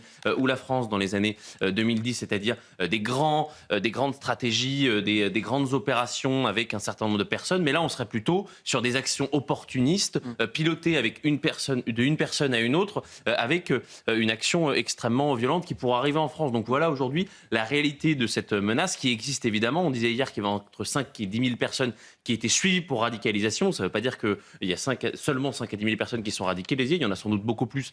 Et les sondages qu'on a eus récemment sur le terrorisme nous le montrent. Mais évidemment que la menace est extrêmement grande. À l'instant, l'Iran reporte l'hommage national pour Ali Khamenei prévu mercredi soir à Téhéran. Comment analyser cette information qui vient de tomber, Michel Fayad? Le risque pour eux que cet hommage se transforme en véritable cible pour Israël, évidemment? Bien sûr. D'ailleurs, ça rappelle un peu quand Hassan Nasrallah a été assassiné, a été tué. Il avait fallu des mois avant qu'il puisse avoir des funérailles. Donc là, on est parti pour le même scénario. Si la République islamique survit, parce que si la République islamique ne survit pas, je ne sais même pas s'il aura des funérailles. Oui, parce que les Américains ont été très clairs. Tout successeur officiel au guide suprême Khamenei sera neutralisé. Donc ça va peut-être pas se bousculer au portillon pour succéder à Khamenei et mourir le lendemain. Mais je vous rappelle, je vous reprends encore le même exemple par rapport à Nasrallah. Quand Nasrallah est mort et qu'ils lui ont mis un remplaçant, Israël a tué son remplaçant. Puis ensuite le remplaçant du remplaçant. Bref. Aujourd'hui, il est clair qu'Israël et les États-Unis sont déterminés à tuer tout guide suprême. Mais je rappelle juste une chose, c'est que c'est Israël qui a tué Ali Khamenei, c'est pas Donald Trump. Puisque ce sont les Israéliens. Hier par les Américains. Oui, parce que les Israéliens ont montré la vidéo à Trump. Donc c'est bien une opération israélienne. Peut-être que Trump aurait bien aimé dire que c'était lui, mais finalement c'est une opération quand même israélienne. Voilà pour la dernière information de Driss Ghali pour le risque terroriste en France. Vous vouliez vous exprimer là-dessus? Oui, Jules a très bien dit. Il y a un lumpen prolétariat criminel que l'on peut, nous dit-on dans la presse, recruter par Snapchat ou réseau social pour faire des coups. Ils ne savent même pas pour qui ils travaillent. Ça peut être la France est pénétrée de partout d'ailleurs. Vous n'avez pas que il y a les Iraniens, il y a des lobbies. On a parlé d'une ingérence azérie à un moment. Vous avez certains pays du Maghreb. Et le deuxième point, je voulais soumettre, c'est nos frontières sont ouvertes. Voici un pays facile à pénétrer. Pour infiltrer des équipes, l'espace Schengen a été fait sur mesure pour ce genre déstabilisation. Je voudrais juste attirer l'attention sur un risque qui ne se présente pas pour l'instant, mais qu'il faudrait préparer. C'est l'opinion publique des banlieues musulmanes, plutôt sunnites. C'est un avantage parce que l'Iran est chiite. Mais il faut voir comment va évoluer cette guerre et j'invite les autorités françaises vraiment à réfléchir à cela parce qu'il est très facile de créer des éléments de langage pour mobiliser cet électorat-là, cette opinion publique-là contre Israël. On part tout de suite à Roissy, retrouver Julia Ferrante et Clément Lopez, puisque très tôt ce matin, il y a eu un nouveau vol, Julia, ramenant des Français bloqués au Moyen-Orient. C'est bien cela. Et évidemment, une très vive émotion à l'arrivée sur le sol de France à Paris pour ces Français qui étaient bloqués depuis le début de la guerre. Oui, effectivement, Gauthier, les familles ont enfin pu serrer leurs proches dans les bras après plusieurs jours d'incertitude. L'attente à l'arrivée du terminal 2E, où je me trouve avec Clément Lopez, était insoutenable pour eux. Les scènes de retrouvailles ont été particulièrement intenses, avec beaucoup de larmes, des larmes de soulagement. Certains nous ont confié ne pas avoir dormi depuis le début des bombardements à Dubaï. Alors ce vol a été affrété par Air France. Il a atterri à 2h44 au départ de Mascate, la capitale du Sultanat d'Oman. Et pour bien comprendre, les passagers ont dû se rendre de Dubaï à Mascate en empruntant un bus. Un trajet très long, éprouvant pour eux de plusieurs heures. Je vous propose d'ailleurs d'écouter leur réaction à cette arrivée. On avait peur de se prendre un débris dans les airs, mais heureusement tout s'est bien passé. On avait rendez-vous à 4h à un autre hôtel à Dubaï où tout le monde a été réuni. On est parti avec 4 bus et puis on a traversé, donc on est passé à Oman et puis après à l'aéroport de Muscat. On a mis à peu près 10 heures. Pendant le trajet Oman-Caire, c'était compliqué. Parce qu'on avait toujours ce stress-là de dire est-ce qu'on va se faire percuter par un missile ou quoi que ce soit. Donc c'est vraiment, on a senti le soulagement du Caire à Paris. J'ai un diabète et donc tout de suite on m'a contacté, on a considéré que j'étais prioritaire et donc c'est pour ça que voilà, on m'a tout de suite Une centaine de places ont donc été réservées, une centaine de places, Gauthier, ont donc été réservées par le ministère de l'Europe et des Affaires étrangères dans cet avion pour les personnes les plus vulnérables, notamment des familles avec des enfants en bas âge, des femmes enceintes et des personnes nécessitant des soins médicaux. Merci beaucoup pour toutes vos précisions. Julia, vous étiez donc avec Clément Lopez. Régis Le Sommier nous a rejoint. Comme tous les matins, bonsoir Régis, votre éclairage est précieux. Bonsoir, on part tout de suite. Bonjour d'ailleurs, bonsoir. Bonjour. Il est un peu tôt pour se dire bonsoir. Midi, c'est un peu tôt pour se dire bonsoir. Fait beaucoup d'antennes peut-être. Voilà, bonjour. Bonjour, ça sera mieux. Jordan Florentin, on part vous retrouver en duplex donc, de Tel Aviv. Et on me dit que c'est très intéressant de vous avoir parce que vous êtes devant les stigmates de la guerre. On voit sur vos images ce qui s'est passé dans les nuits qui viennent de s'écouler pour les Israéliens. Oui, tout à fait. Alors, il faut savoir que depuis samedi, il y a des bombardements, ne serait-ce que cette nuit. On est arrivé hier, on a eu des alarmes à 20h, à 23h, à 23h15. Pour remonter, on a dû redescendre dans les abris et à 6h du matin. Les nuits sont très courtes ici. Il faut retenir deux choses, c'est qu'il y a deux types d'alarmes. En fait, lorsque c'est le Hezbollah qui tire, il n'y a pas d'alarme sur votre téléphone et on a à peine une minute pour courir pour aller s'abriter car ce sont des sirènes qui retentissent dans la ville. Lorsque c'est l'Iran, là à contrario, on a des alarmes qui sur téléphone puisque le régime tirant de plus loin géographiquement, en fait, les autorités israéliennes ont le temps de nous alerter. Et vous le voyez effectivement derrière moi, ce quartier résidentiel qui a été touché. On voit juste ici un balcon par exemple dont la puissance du missile a soufflé les capacités ici d'abri et de protection des immeubles, et notamment derrière moi des voitures dont les vitres ont également été brisées. Ce qu'il faut noter aussi ici, vous l'entendez peut-être derrière moi, des chants des Israéliens, des jeunes bénévoles qui viennent ici gratuitement aider, prêter main forte. Il y a un fort patriotisme, on le voit également sur le chantier plus haut, des drapeaux israéliens qui sont plantés à chaque endroit où des missiles ont touché le quartier résidentiel pour dire finalement Israël, avec ses drapeaux, vient penser les plaies. Et puis une anecdote, hier soir c'était la fête de Purim, une fête traditionnelle juive pour la libération des Juifs dans le territoire. C'était hier soir, il y a beaucoup de personnes qui faisaient la fête dans les rues de Tel Aviv, qui étaient déguisées. On s'est retrouvé à jouer au volleyball dans un atelier avec des personnes déguisées parce que les Israéliens, de ce qu'ils nous disaient, ne veulent absolument pas se soustraire à l'horreur et à l'effroi. Ils sont extrêmement résilients et extrêmement soigneux malgré tout. Comme vous l'entendez derrière moi, il y a des 100 patriotes. Depuis tout à l'heure, ils sont là, ils font la fête, ils reconstruisent et surtout, ils ont une confiance, celle d'avoir une protection des abris qui tiennent malgré tout. Merci Jordan, merci beaucoup Jordan. Régis Le Sommier, votre regard sur ces 24 nouvelles heures de guerre avec les répliques du Hezbollah qui se sont intensifiées sur Israël et une nuit plus compliquée que la veille pour les Israéliens. Réplique du Hezbollah qui visiblement veut cette guerre. Hein. Ils ont fait un communiqué en disant si ça doit être la guerre totale, que ça soit la guerre totale. Moi, je vois que le Hezbollah a toujours des capacités. Apparemment, il y a eu des chars Merkava qui ont été ciblés, dont un, même plusieurs peut-être détruits. Ça prouve que les incursions d'Israël dans les villages du Liban Sud ont connu des succès, mais que le Hezbollah est là et qu'il est combatif. J'attribuerais, sans avoir la certitude, mais les drones sur les bases britanniques à Chypre au Hezbollah, parce que je ne vois pas l'Iran envoyer aussi loin des drones, donc forcément il y a un relais quelque part. Ça prouve que voilà, le potentiel de nuisance du Hezbollah n'est pas intact, il a été largement diminué pendant la précédente campagne en 2024, mais qu'il y a toujours des combattants et il y a toujours des capacités de tirer. Ce qui est très intéressant, c'est qu'il y a moins de coordination qu'avant. Le Hezbollah n'a plus la Syrie qui était l'axe qui permettait c'était le cordon ombilical entre le Hezbollah et la maison mère, qui était donc évidemment l'Iran. Aujourd'hui, la Syrie est neutralisée. On a mis à la tête un ancien djihadiste du nom d'Ahmed al-Shara, mais qui fait le boulot pour les Américains et pour les Israéliens de ce point de vue-là. Donc il n'y a plus ces routes militaires du Hezbollah qui passaient par la plaine de la Beka et qui permettaient d'alimenter l'organisation en missiles. Alors, le Hezbollah lui-même est capable d'en produire et il en a aussi un certain nombre, mais diminué, mais toujours présent et toujours très actif. Michel Fayad ? Oui, l'armée libanaise a confirmé que les tirs sur Chypre venaient du Hezbollah, donc ça c'est confirmé. Ouais.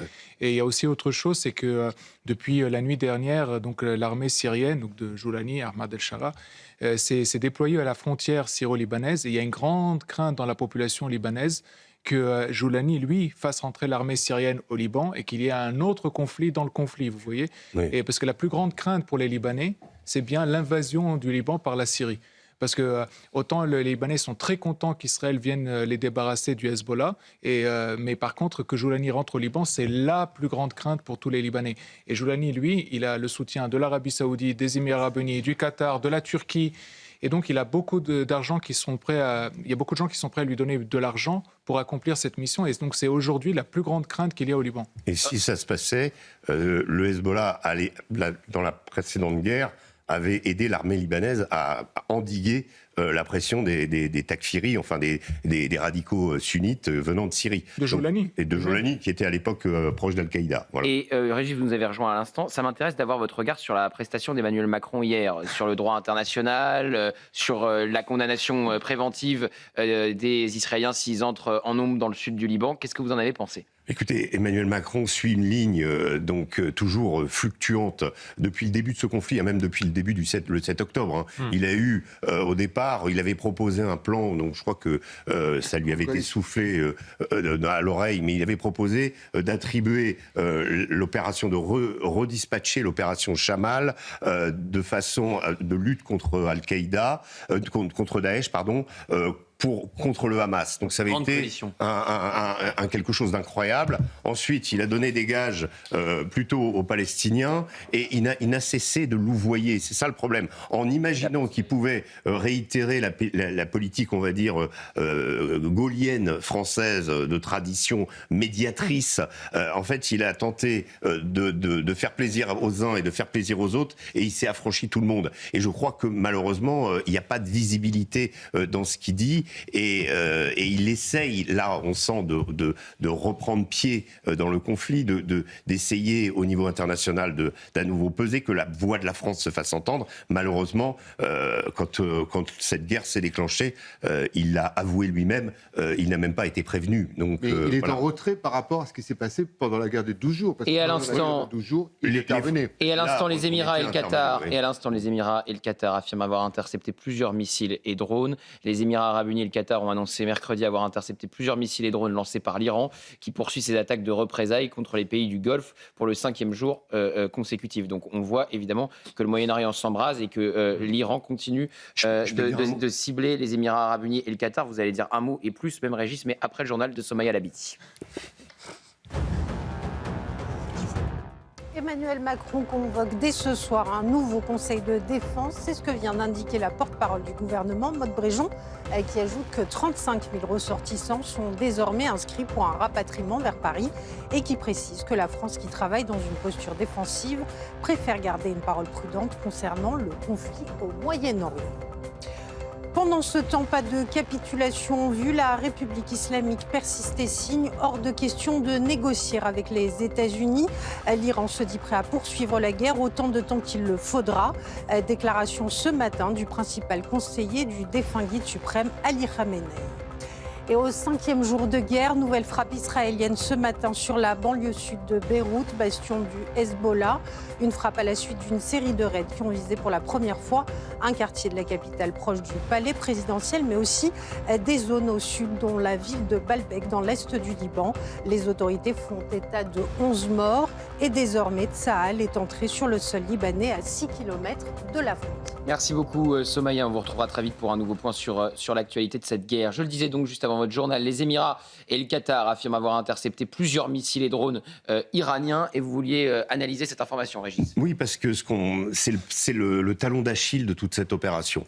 On est en train de s'en rendre compte à nos détriments, puisque nous, Français d'ailleurs, on est intervenu quelque part pour protéger les Émirats Arabes Unis. On a notre base là-bas, on va peut-être on ne sait pas ce qui va se passer, peut-être que ça va continuer, mais on s'est rendu compte de l'extrême fragilité et de l'absence, pas quasi totale, mais de la faiblesse des défenses de ces pays qui aujourd'hui, et ça fait partie de la stratégie de l'Iran, c'est de paralyser véritablement l'infrastructure du Golfe, étouffer les flux d'énergie, renoncer, menacer.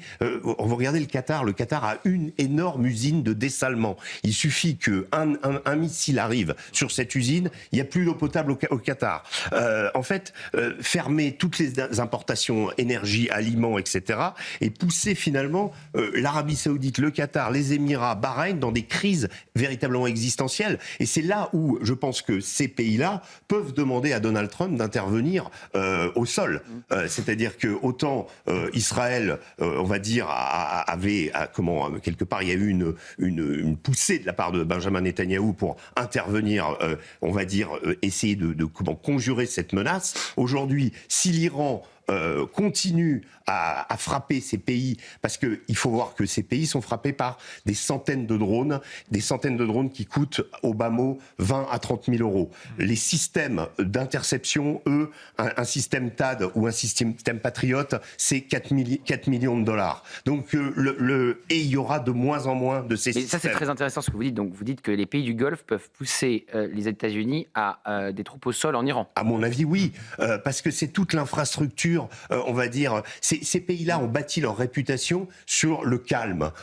On bâtit sur une forme de sérénité en disant venez, investissez. Après le 11 septembre, souvenez-vous, après le 11 septembre, tous les capitaux de Dubaï, des Émirats Arabes Unis qui se trouvaient en Angleterre, sont venus dans les pays du Golfe. Ils ont profité, ça a été le début de leur essor. Et une fois qu'ils ont lancé ça, si vous voulez, ils sont un pion indispensable de l'économie mondiale aujourd'hui. C'est la jonction entre l'Asie et l'Europe qui se fait par là. Vous avez les plus gros aéroports du monde. Actuellement, vous avez Dubaï et Abu Dhabi qui sont parmi, en termes de trafic, les plus gros aéroports du monde qui sont complètement à l'arrêt. Si ça continue... Sans oublier le port. Oui, sans oublier le port. Bon. Et les Iraniens, on le voit, attaquent les bases américaines à Loudaï, qui est la plus grosse base américaine de la région. Ils attaquent la base navale à Bahreïn. Ils s'acharnent sur Bahreïn pour des raisons particulières d'ailleurs, pour tenter de fomenter une révolte chiite à Bahreïn pour évidemment handicaper les Et puis on en a parlé hier, il y a eu évidemment le consulat à Dubaï, le consulat américain qui a été visé à Dubaï. Une seconde, laissez-moi vous montrer deux images. Deux images qui prouvent que la vie continue en Israël. Déjà, un mariage célébré dans un abri. Vous voyez ce mariage qui est célébré quasiment sous les bombes dans cet abri, Maître Pardo. C'est évidemment très très émouvant. Ça prouve que la vie gagne toujours au fond. Oui, c'est une grande tradition juive. C'est sans doute ce qui caractérise le plus l'histoire, au-delà des Israéliens, des Juifs. C'est-à-dire que nous avons eu tellement de malheurs dans notre vie que si on s'arrêtait, que si on était en dépression nerveuse tout le temps, à ce moment-là, ça ne marcherait pas. Et moi, je suis très frappé par des jeunes qui sont proches de moi, qui n'ont de cesse aujourd'hui, parce qu'ils sont à Paris momentanément, de trouver un moyen de retourner en Israël. C'est-à-dire qu'ils veulent retourner là où les influenceurs quittent Dubaï très très vite. Les jeunes Israéliens ou les jeunes Franco-Israéliens n'ont qu'un but, c'est de retourner en Israël, où ils vont se retrouver sous les bombes et sans doute à l'armée, plutôt que de rester à Paris. Voyez-vous, ce sont les paradoxes. Pourquoi ? Parce qu'on se sent en Israël, non seulement fier de notre pays, mais aussi la pointe de l'Occident combattant face à l'obscurantisme islamiste. C'est ce qu'on avait hier, le témoignage d'une jeune femme franco-israélienne qui a fait son allié il y a 6 mois et qui disait effectivement je me sens plus en sécurité en Israël qu'en France. Et là ils veulent retourner. Moi j'ai le cas très proche de moi. Ils veulent retourner absolument en Israël, passant par le Caire, passant par l'Égypte pour se retrouver sous les bombes et aller faire l'armée. Et vous avez vu donc ce parking servait d'abri et c'est là où a été célébré ce mariage. Avant de vous montrer une autre image très émouvante, je vous propose donc le témoignage d'Abigail, recueilli par Jordan Florentin pour 100% Frontières, qui va dans le sens de ce que vous dites. Elle est franco-israélienne et elle préfère être en Israël qu'en France actuellement. Comment vous expliquer ? Je pense qu'on est plus en sécurité, je vous dis honnêtement, je suis une Parisienne, ici, qu'à Paris, parce que je vis à Paris. Donc je vois ce qui se passe aussi à Paris. Je me trouve honnêtement beaucoup mieux ici. De manière générale. De manière générale, mais surtout, il n'y a pas d'agression ici, il n'y a rien, vous marchez, il n'y a personne qui vous regarde, chacun fait leur vie. En fait, ici, c'est un pays, honnêtement, libre, chacun fait sa vie. Vous pouvez, je peux même pas vous décrire. Il faut venir ici pour le vivre. Pourtant, il y a des bombes. On les entend les bombes. On le sent. Il faut le vivre pour le croire vraiment. Mais comme si, quand je vous dis comme si de rien n'était, tu rentres dans un miclat, tu ressors 10 minutes après. Fais ta vie, mais comme si qu'il n'y avait même pas eu les bombardements. Et de toute façon, Israël, ça a été toujours un pays en guerre. C'est comme ça. Mais vaut mieux en fait faire le travail maintenant pour les générations plus tard, pour que nos enfants soient tranquilles justement. C'est important de le faire. Et puis si c'est pas les Israéliens qui le font, qui c'est qui va le faire ? Parce qu'en fait, ils sauvent un peu la planète. Quand vous écoutez ce qui se passe dans le monde entier, franchement, c'est les Israéliens qui vont sauver le monde. En réalité, c'est ça. Moi, je pense qu'ils font le job pour tout le monde et personne, justement, a les trucs de faire comme eux, ils font. Et c'est bien ce qu'ils font. C'est bien parce qu'en même temps, on se sent protégé. Voilà donc pour ce témoignage qui est très fort, Maître Pardo. C'est-à-dire on se sent plus protégé en Israël qu'en France parce qu'il y a eu une explosion de l'antisémitisme. Oui. Il y a une explosion de l'antisémitisme. Et puis, il y a cette vieille tradition, on est là, on se bat pour nous, et cette fois, on ne subira pas. Pensez, Gauthier, que dans la tête de tous les Israéliens, il y a toute une histoire derrière. Il n'y a jamais plus cela, jamais plus. On pense qu'une fois, on a voulu tuer 6 millions d'entre nous, et bien cette fois, c'est nous qui prenons les armes. Et j'ai un message pour ceux qui aiment les Juifs en pyjama rayé. Il faudrait aussi les aimer quand ils se battent. Et quand ils se battent droit.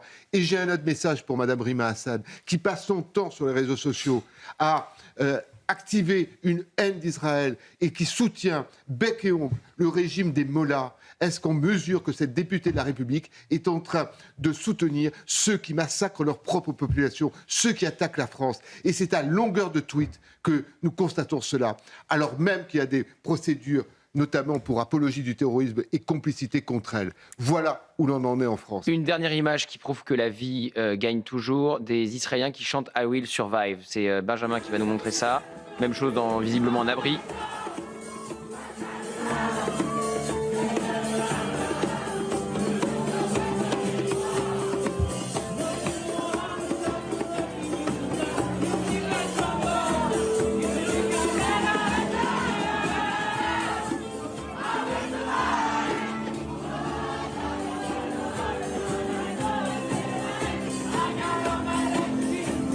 Elles sont très fortes ces images Driss Gali.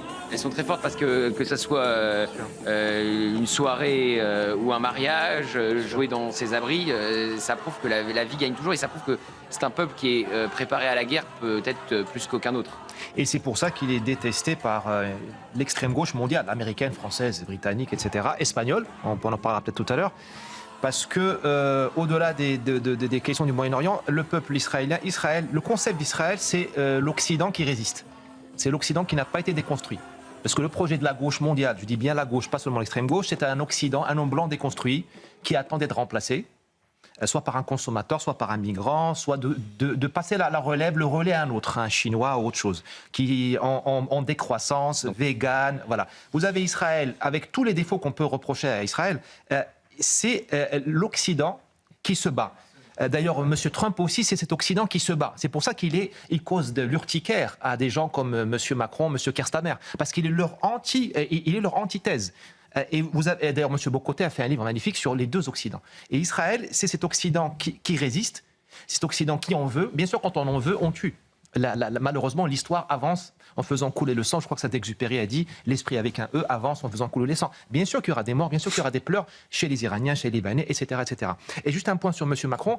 M. Macron, il n'est pas dans l'histoire. Il est dans, bon, je vais être un peu fort, un peu excessif, il est dans une espèce de jardin d'enfants, de playground européen, où on fait du commerce et du droit avec Mme von der Leyen et des normes. Les Israéliens, Trump sont dans l'histoire. Parfois, un ennemi, il faut aller l'éliminer. Alors, c'est pas beau. Je dis que c'est très moche. Hein, notre condition humaine est très moche. C'est dans la Bible. Hein. On l'a pas choisi. Et donc, il ne peut pas comprendre que les Israéliens aillent terminer le job avec le Hezbollah. Alors, vous parlez de Trump. Trump, il a eu des mots très durs. Vous avez cité l'anglais, Kerstamer. Il dit, alors lui, c'est pas Churchill. Hein. Lui, je peux vous dire, c'est pas du tout Churchill.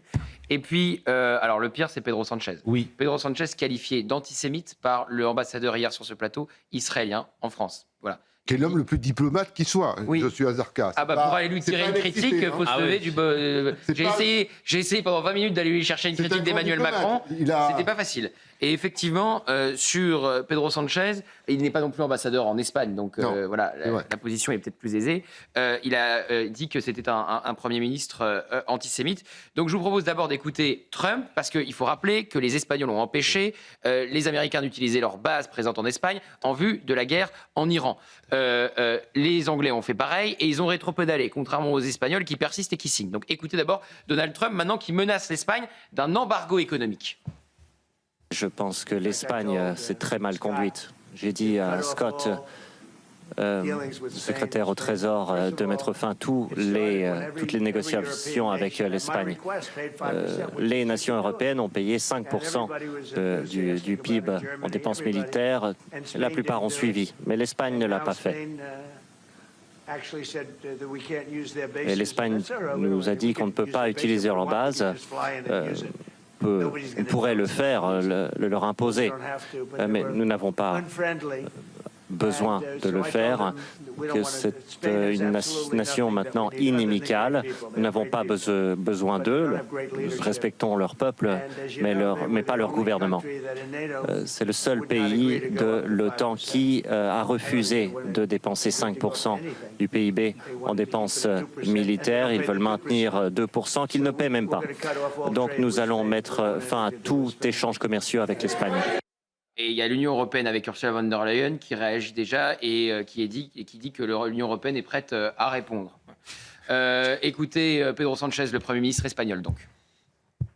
Il est possible d'être contre un régime haineux comme l'est l'ensemble de la société espagnole à l'égard du régime iranien, tout en étant contre une intervention militaire injustifiée et dangereuse qui enfreint le droit international. On est en liaison avec Fred Traini, notre correspondant en Espagne. Fred Traini, quelles sont les réactions sur place suite à cet embargo que menace de mettre en place le président américain contre l'Espagne ? Écoutez, Pedro Sanchez a répondu ce matin par une conférence de presse dans laquelle il s'est montré très ferme face aux menaces de Donald Trump. D'abord, il a réitéré le refus des Espagnols de laisser les Américains utiliser leur base militaire pour une opération qui est jugée par le gouvernement espagnol comme illégale au regard du droit international, avec des objectifs peu clairs qui, selon Pedro Sanchez, ne permettront pas l'établissement d'un nouvel ordre international juste. Il a conclu son intervention par 4 mots: non à la guerre. Évidemment, c'est un discours qui s'adresse principalement à son électorat socialiste et à celui de ses partenaires de la gauche radicale du gouvernement. Mais Pedro Sanchez n'oublie pas non plus qu'en 2003, 90% des Espagnols qui étaient opposés à la guerre en Irak.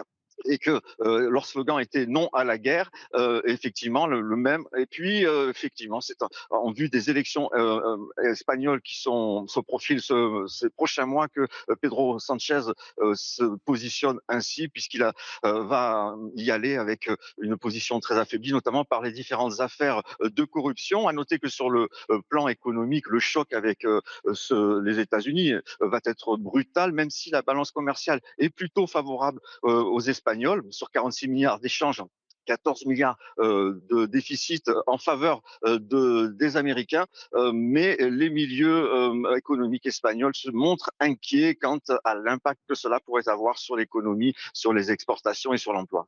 À l'instant, le Parti socialiste français apporte son soutien à l'Espagne et à Pedro Sanchez. Voilà, ça vous surprend? Non, mais c'est insupportable. Enfin, quand on écoute ce qu'il dit, ça veut dire je suis contre les Israéliens, je suis contre les Américains, donc je suis pour les mollahs dans une guerre, je suis pour les mollahs, je suis pour ceux qui massacrent, je suis pour cela. Et le Parti socialiste, lui, vient apporter son soutien à celui qui soutient les mollahs. Mais où va-t-on? Le même Parti socialiste qui a toutes ces ambiguïtés avec LFI, qu'il qualifie d'antisémite, mais en même temps, il veut s'allier avec eux. Alors écoutez Joshua Zarka, l'ambassadeur israélien, qui qualifiait Pedro Sanchez d'antisémite hier sur cette antenne. Sanchez parle du fait que s'il avait eu une arme atomique, il aurait pu forcer Israël de ne faire ou ne pas faire certaines choses. C'est là que ça devient inquiétant. C'est quelqu'un qui ne comprend pas la scène internationale. C'est quelqu'un qui ne comprend pas en quel danger il met son propre pays, il faut dire. Hein. En plus, il a l'hypocrisie de faire ce qu'il dit, de faire ce qu'il fait et de dire ce qu'il dit, quand il achète indirectement des systèmes de défense israélienne. C'est l'antisémitisme, c'est historique espagnol, hein, c'est triste à dire, mais il est fondamentalement mais vous dites que le antisémite. Premier ministre espagnol est antisémite. Ah oui, oui. Clairement. C'est un constat. C'est quelqu'un qui haït profondément mon État et qui ferait tout en son pouvoir pour mettre en danger le futur de... Qui souhaite le détruire? Je ne sais pas qui souhaite le détruire, qui est très capable, qui ferait tout en son pouvoir pour mettre en danger le futur de l'existence de mon pays.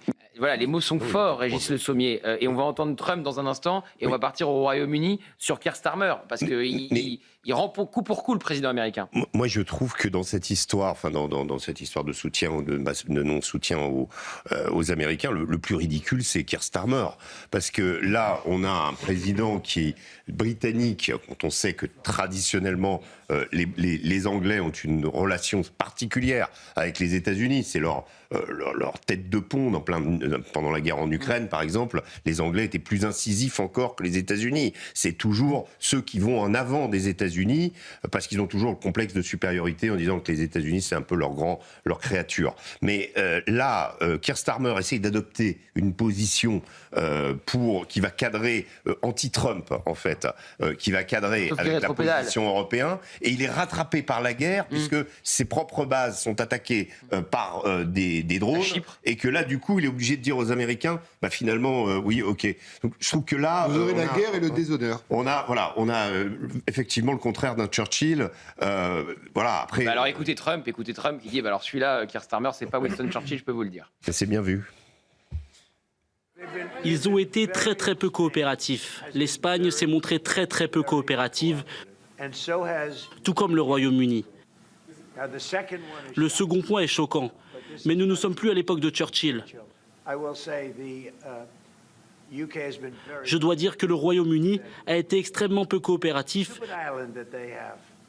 concernant cette île absurde qu'ils ont cédée en prenant un bail de 100 ans, soi-disant lié aux revendications des populations autochtones. Ils n'ont même pas vu cette île auparavant. Quel est le but de tout cela? Et ils ruinent les relations, c'est une honte. Sidonie Gaucher, notre correspondante au Royaume-Uni, comment les Anglais réagissent à cette attaque du président Trump sur leur Premier ministre, disant, lui, c'est pas Winston Churchill? Eh bien, le gouvernement donne un petit peu de diplomatie, mais on voit bien que dans les mots de Trump, il y a une sorte de nostalgie de la relation spéciale Royaume-Uni-États-Unis. Quand il parle des îles Chagos, il faut peut-être expliquer un petit peu plus qu'est-ce qui se passe dans ce territoire, puisque les îles, les archipels du Chagos sont un territoire de litige géopolitique depuis de nombreuses années. Et ça, peut-être, Trump l'ignore ou ne veut pas le voir, puisque c'est une base militaire conjointe qui a beaucoup servi aux États-Unis et au Royaume-Uni lors des attaques en Iran, lors des attaques en Afghanistan. Donc peut-être que Donald Trump voulait pouvoir réutiliser ces bases comme dans le passé, mais le Premier ministre Keir Starmer doit aussi faire attention à protéger les intérêts de son propre pays, puisqu'il y a un litige avec cet archipel. Il y a une base militaire aux îles Chagos, mais le Royaume-Uni ne possède pas les îles. Il les a redonnées aux Chagossiens après les avoir expulsés. Donc depuis mai 2025, le Royaume-Uni n'a pas totalement pleine liberté d'utiliser cette base, et c'est peut-être ce qui dérange le président Trump, et qu'il aurait vraiment voulu pouvoir avoir pleine utilisation, comme dans le passé, de cette collaboration militaire dans ces endroits géostratégiques pour la guerre en Iran aujourd'hui. Oui, les États-Unis n'ont pas pleinement l'utilisation de cette base. Merci Sidonie Gauchet. Éric Tegner, donc il monte d'un cran le président américain face à ses homologues européens qui ne le suivraient pas. Et on voit en miroir, il reçoit le chancelier allemand. Donc quelque part, il dit que c'est lui le patron de l'Europe. Bien sûr, le chancelier allemand Merz tire véritablement son épingle du jeu. Aujourd'hui, il est dans une reconstitution de la première armée d'Europe. C'est ce qu'il souhaite pour l'Allemagne, ce qui est quand même inédit depuis quelques années. Donc ça, c'est totalement nouveau. Évidemment, le chancelier allemand qui a été à la fois prudent, c'est-à-dire qu'il faut évidemment adopter une position européenne qui soit un peu quand même non alignée envers les Américains, mais il s'est abstenu par exemple de tenir les propos d'Emmanuel Macron sur la question du droit international. Parce qu'aujourd'hui, le vrai sujet, c'est qui va coopérer avec les États-Unis. Et on peut voir un autre personnage qui essaye de tirer son épingle du jeu, c'est Volodymyr Zelensky ces dernières heures. Vous savez, on en parle sur la question des pays du Golfe. La problématique, c'est qu'ils ne sont pas préparés au type d'attaque des drones Shahid. Il y en a près de 6000 du côté iranien. Et les systèmes patriotes dont parlait Régis tout à l'heure, ils sont très difficiles à manœuvrer. Et s'il y a bien des spécialistes aujourd'hui de la guerre contre les drones Shahid, ce sont les Ukrainiens qui ont lutté contre les Russes eux-mêmes, qui ont importé des Shahid iraniens et qui ont même aujourd'hui qui construisent ses propres drones au sein de la Russie. Et donc c'est intéressant parce qu'on a vu Volodymyr Zelensky dire aux pays du Golfe « Je suis prêt à vous envoyer des gens spécialisés dans ce combat contre les drones, mais en échange, parce que vous vous entendez bien avec Vladimir Poutine et avec les Russes, essayez de négocier à notre place un cessez-le-feu d'un mois. » Évidemment, je ne pense pas que ça arrivera, mais il essaie de... Michel Fayette, donc sur Trump qui hausse la voix face aux Espagnols et aux Anglais. Oui, justement, sur les Anglais, il faut savoir quelque chose, c'est qu'au-delà de tout ce qui a été dit d'un point de vue diplomatique et tout, il faut revenir à l'histoire de l'Iran. L'histoire contemporaine de l'Iran, c'est l'affrontement entre les services de renseignement américains, britanniques et russes. Et donc aujourd'hui, les Britanniques se sentent un peu écartés du jeu parce que les Américains font l'opération avec les Israéliens. Donc les Britanniques, bien entendu, qui vont essayer de mettre des bâtons dans les roues des Américains, puisqu'on est en train de vouloir... Finalement, dans leur esprit, les Américains sont en train d'essayer de prendre le contrôle de l'Iran. Et donc, les Britanniques ne sont pas très satisfaits puisqu'ils sont mis à l'écart de cette prise de contrôle de l'Iran. Donc ça, il faut comprendre l'histoire de la géopolitique. Ensuite, pour compléter ce qu'ont dit et Régis et Eric, il y a une chose qui est importante à dire, c'est que les Houthis du Yémen, eux, ont aussi la capacité de faire chuter la production de pétrole en Arabie Saoudite puisqu'ils sont capables de taper tous les champs pétroliers en Arabie Saoudite. Ils l'ont déjà démontré. Et ils l'ont déjà démontré par le passé.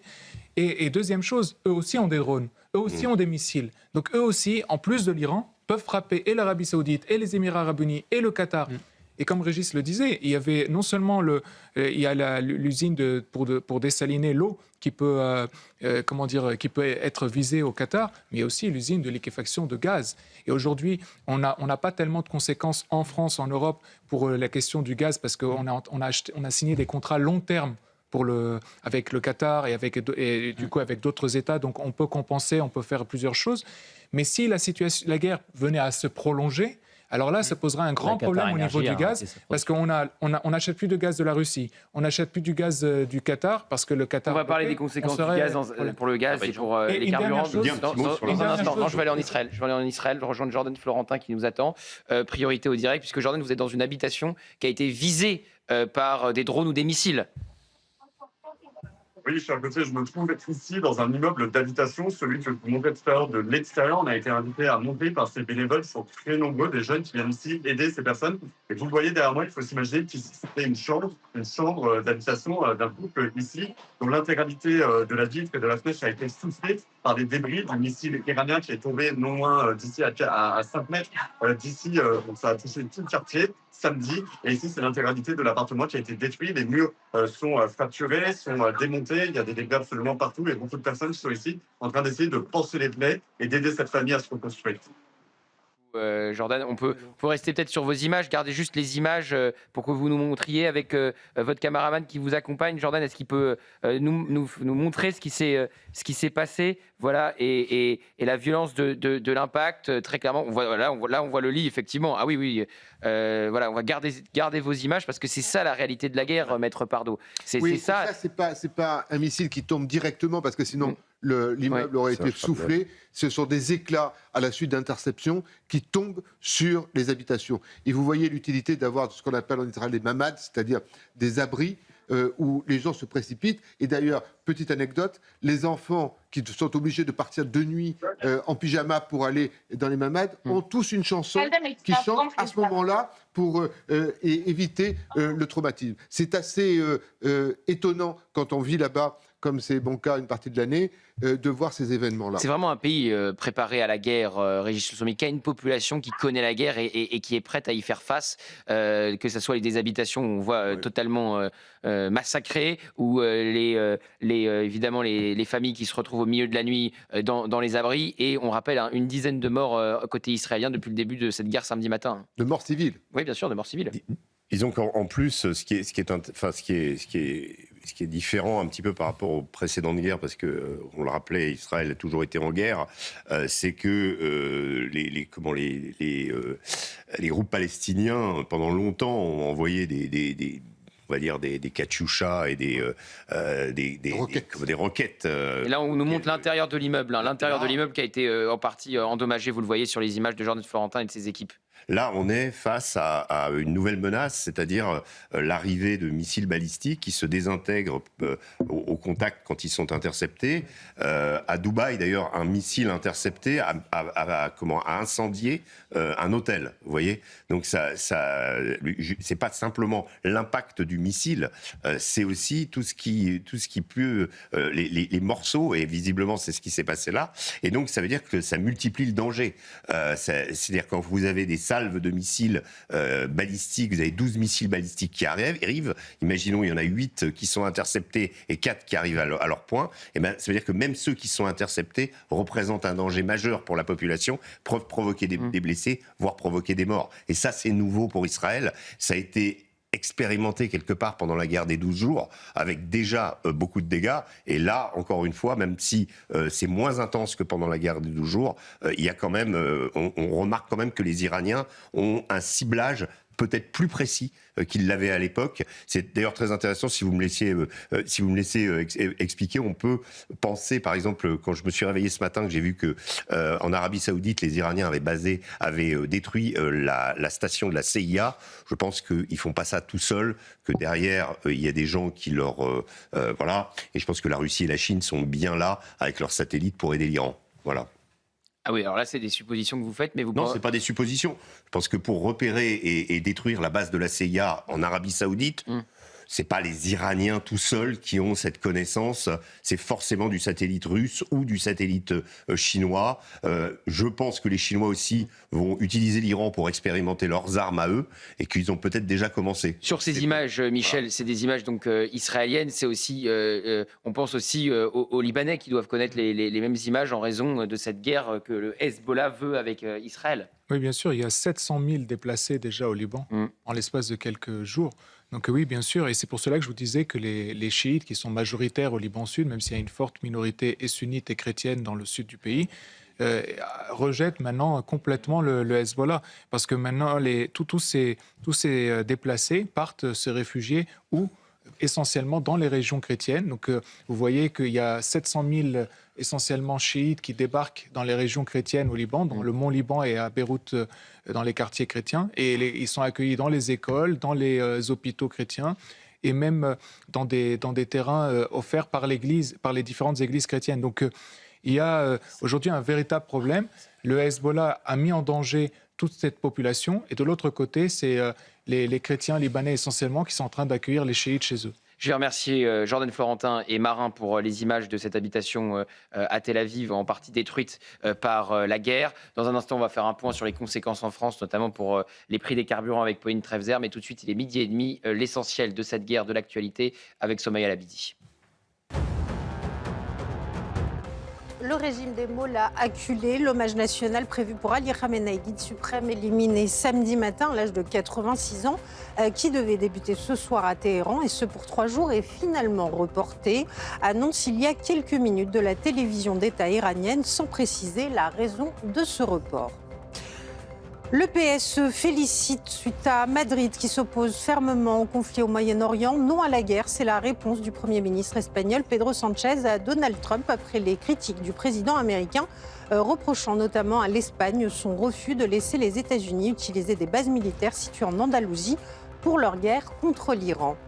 Et puis retour en France avec Emmanuel Macron qui convoque un nouveau conseil de défense dès ce soir. C'est ce qu'a indiqué la porte-parole du gouvernement, Maude Bréjon, qui ajoute que 35 000 ressortissants sont désormais inscrits pour un rapatriement vers Paris et qui précise que la France, qui travaille dans une posture défensive, préfère garder une parole prudente concernant le conflit au Moyen-Orient. Merci beaucoup Somaya, on vous retrouvera à 13h chez Pierre Devineau pour la suite de l'édition spéciale, toujours avec l'essentiel de l'actualité concernant cette guerre. Un nouveau conseil de défense prévu ce soir à l'Élysée. C'est vrai qu'Éric Tegner, il les a enchaînés, le président de la République, les conseils de défense à l'Élysée. Mais au vu de ce qu'il a dit hier, est-ce qu'on peut en attendre grand-chose ? C'est vrai qu'il y a des difficultés à savoir ce qu'il va véritablement proposer. Tout à l'heure, on entendait la porte-parole. Parce que certains se sont imaginés hier soir qu'il allait annoncer, et même des généraux que j'ai entendus sur les plateaux télé, qu'il allait annoncer une réplique à la base française navale aux Émirats Arabes Unis qui avait été prise pour cible.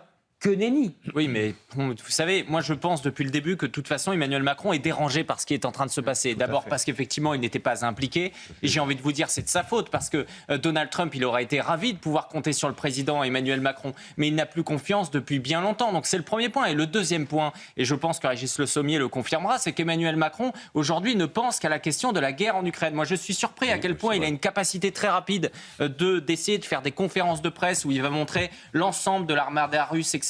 Vous savez, à l'image, lors des grandes interviews, à essayer d'expliquer que les chars russes pourraient rentrer dans Paris d'une certaine façon, à faire peur à la population française. Et dans le même temps, la République islamique d'Iran, avec leurs mollahs, eux, eh bien, ça ne poserait absolument aucun problème. C'est ça qui est surprenant, d'autant plus qu'il faut quand même le dire, c'est que les Américains et les Israéliens... Il ne dit pas que ça pose aucun problème. Une grande partie du travail. Non, mais il ne dit pas non plus que ça pose aucun problème. On a deux ressortissants qui sont encore au stade. C'est presque comme si ça le gênait, comme si cette intervention américaine israélienne perturbait son il l'a plan, condamné, qui est d'avoir le leadership européen à la faveur de la guerre en Ukraine et d'ouvrir la France au fédéralisme. C'est un peu ça son objectif. Il a dû pas du tout apprécier de voir que c'est le chancelier allemand qui est reçu par Trump en premier. Évidemment. Alors déjà, il peut être content parce qu'il n'a pas fait partie de la liste de ceux qui ont été ciblés, contrairement à Pedro Sanchez ou à Keir Starmer. Donc ça aurait pu être pire, Jules Torres. Oui, après, Frédéric Merz c'était prévu de longue date. Il devait notamment parler d'accords entre l'Allemagne et les États-Unis, évidemment, mais il aurait pu recevoir Giorgia Meloni avant, il aurait pu recevoir Emmanuel Macron, qui aurait pu aller extrêmement rapidement. Un agenda s'adapte à la guerre. Absolument. Et on savait de toute manière qu'Emmanuel Macron n'annoncerait pas grand-chose. D'ailleurs, il a parlé, je crois, 8 minutes. Donc, il a fait court pour une fois. Il a annoncé 2 choses. La frégate Languedoc à Chypre et l'envoi du porte-avions Charles de Gaulle dans la Méditerranée. Mais c'est vrai qu'à part ça, il n'a rien annoncé de très grand. Donc, on voit mal, et on l'a vu d'ailleurs dans les propos de Maude Bréjon, qui a bien du mal à répondre aux questions parce qu'évidemment, il n'a pas grand-chose à dire. Non, il a pris la parole pour condamner à la fois l'Iran, dire que Israël et les États-Unis ne respectaient pas le droit international et qu'Israël ne devait pas entrer dans le sud du Liban.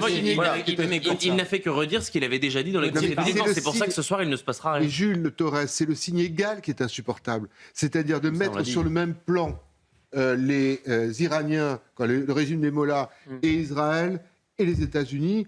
C'est une notion abominable de l'histoire. Il se met en surplomb comme s'il y avait des équivalences. Non, il y a d'un côté le monde libre et de l'autre, il y a décivilisation. Mais surtout, pardonnez-moi, mais Emmanuel Macron est un spécialiste de la communication. Ce qui ressort de son discours, c'est une seule chose, c'est la condamnation de l'attaque israélo-américaine. Voilà, point. C'est-à-dire que quand...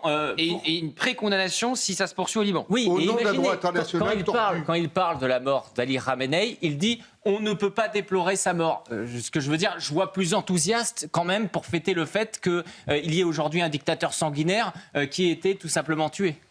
Et il y a une chose qui est importante à dire, c'est qu'en ce moment même, le chef du pôle judiciaire iranien, celui qui avait réprimé la population iranienne durant les dernières semaines, vient de déclarer, je cite, « Ceux qui disent ou font quoi que ce soit conforme à la volonté de l'Amérique et du régime sioniste sont du côté de l'ennemi et doivent être traités selon les principes révolutionnaires et islamiques et conformément aux règles de la guerre. » Ça veut dire la mort. On va faire un point avec Pauline Trefzer sur les conséquences pour les Français. Alors, Pauline, alors que l'Iran a menacé lundi de brûler tout navire qui tentait de traverser le détroit d'Ormuz, à ce jour, quelles sont les dernières informations sur cet endroit stratégique et surtout pourquoi la France pourrait être impactée ?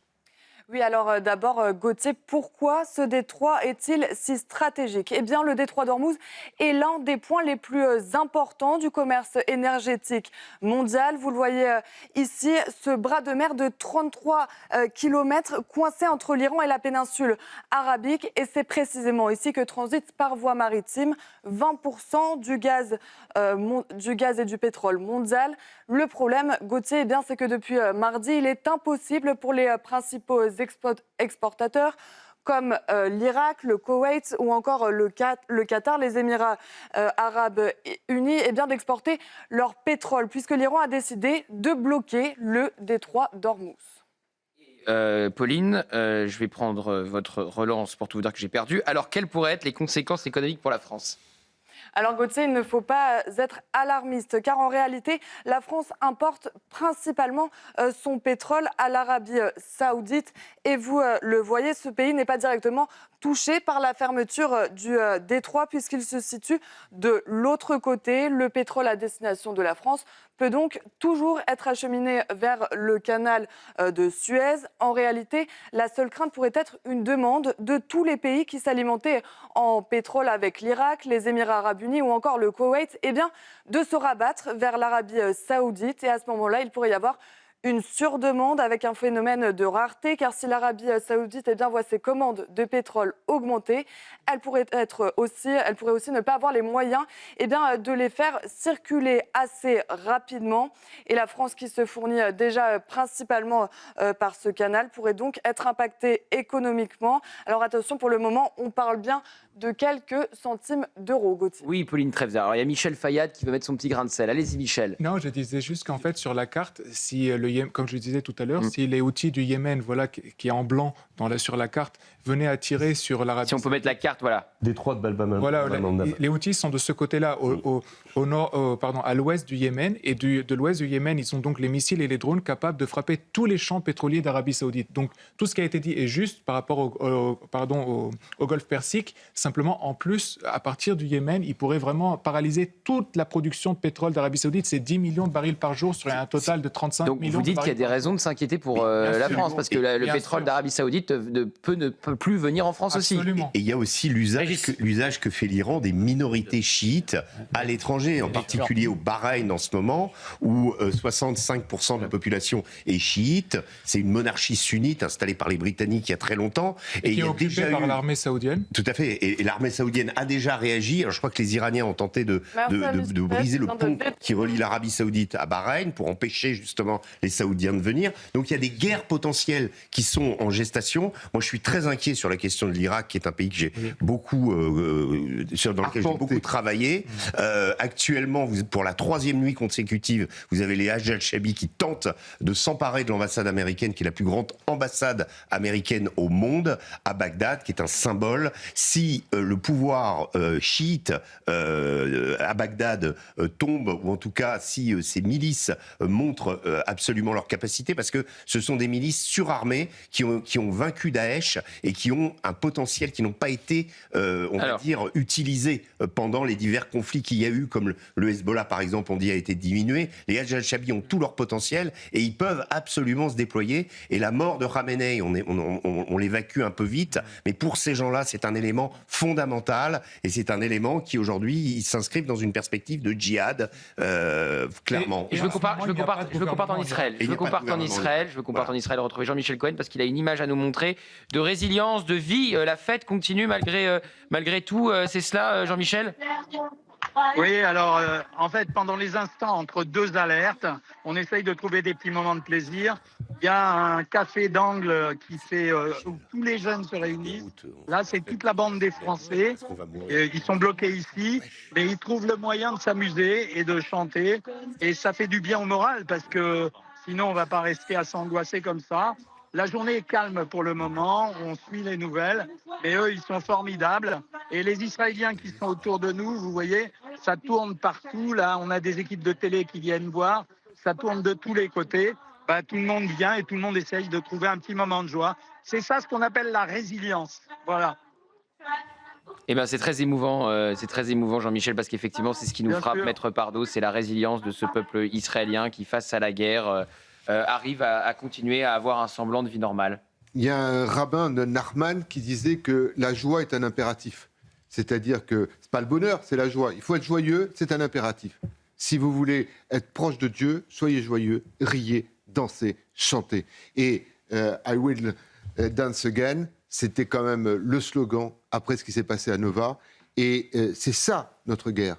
Notre guerre, c'est certes des morts, c'est certes des peurs, mais c'est nos chants, nos danses face à ces masses noires de Téhéran imposées par les mollahs. Parce qu'en Iran aussi, vous avez une jeunesse qui veut chanter, qui veut danser.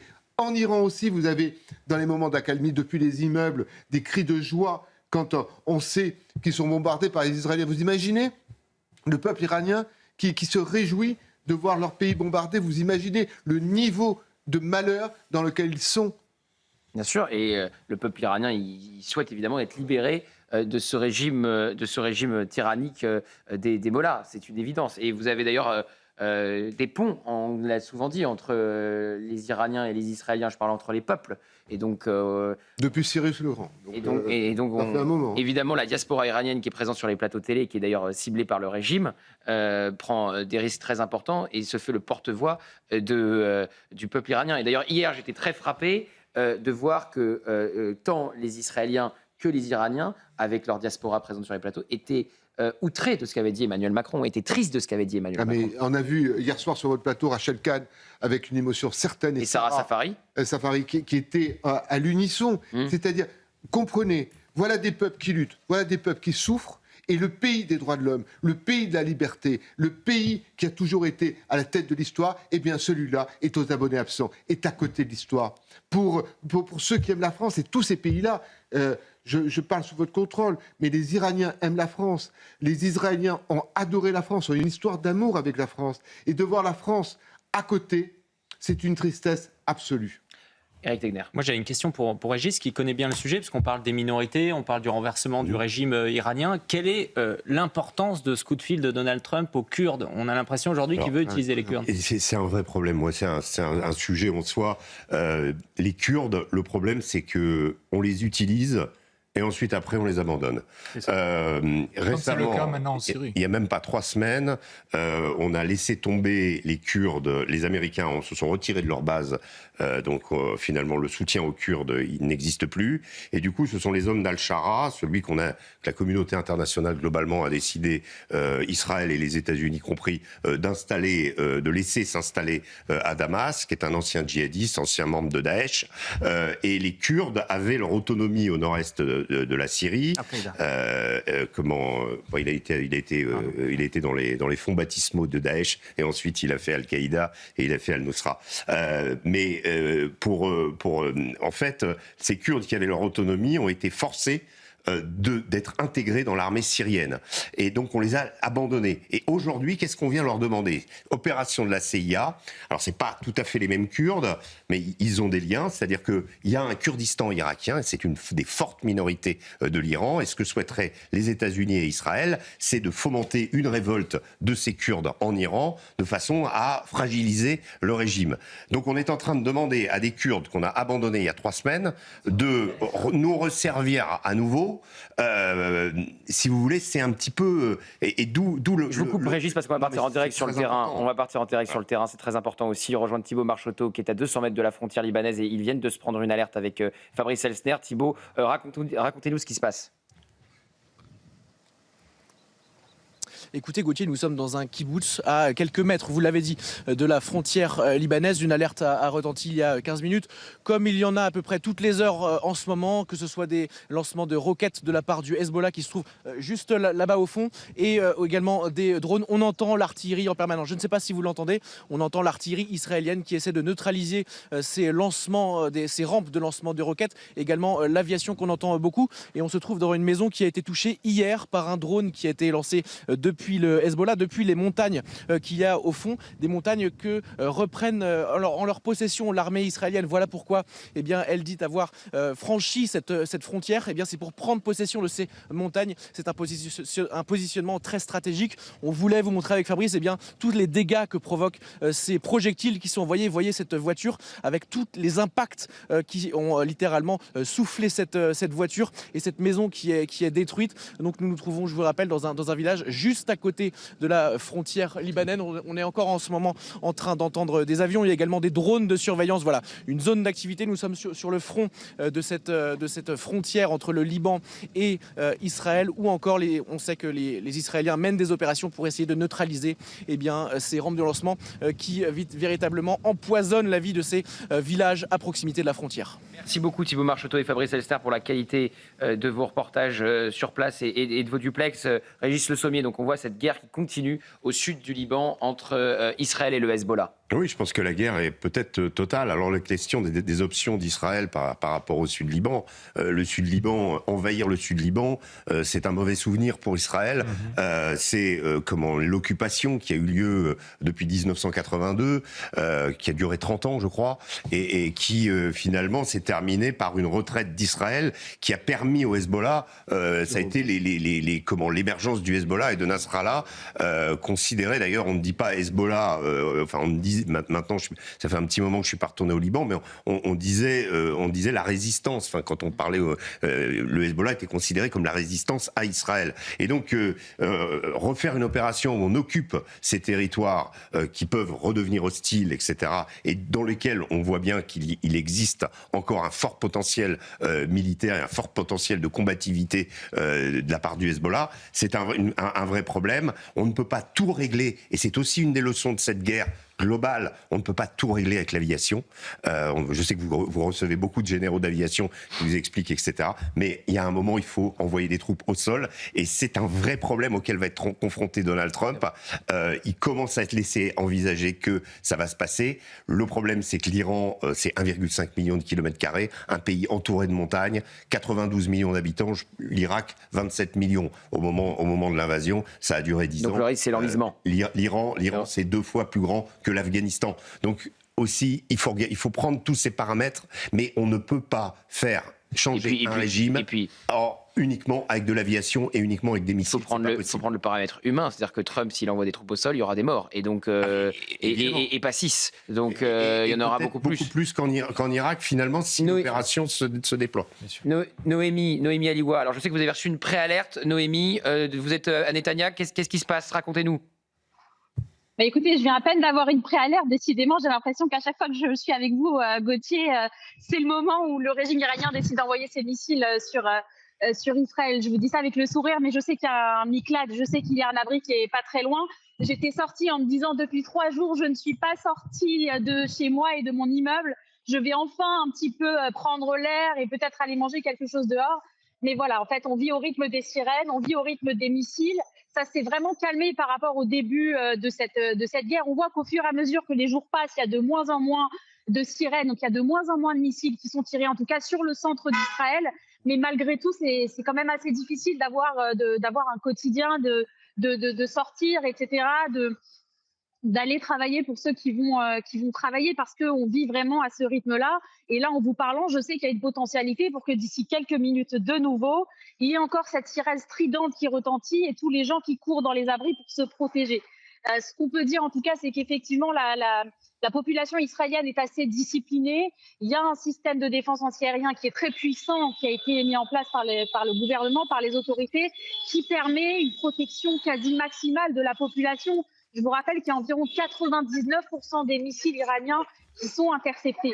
Donc ça montre un petit peu le niveau de sécurité, de sécurisation qui a été mis en place par les autorités pour protéger la population, même si la vie ne peut pas non plus avoir lieu comme elle pourrait avoir lieu si nous n'étions pas en état de guerre.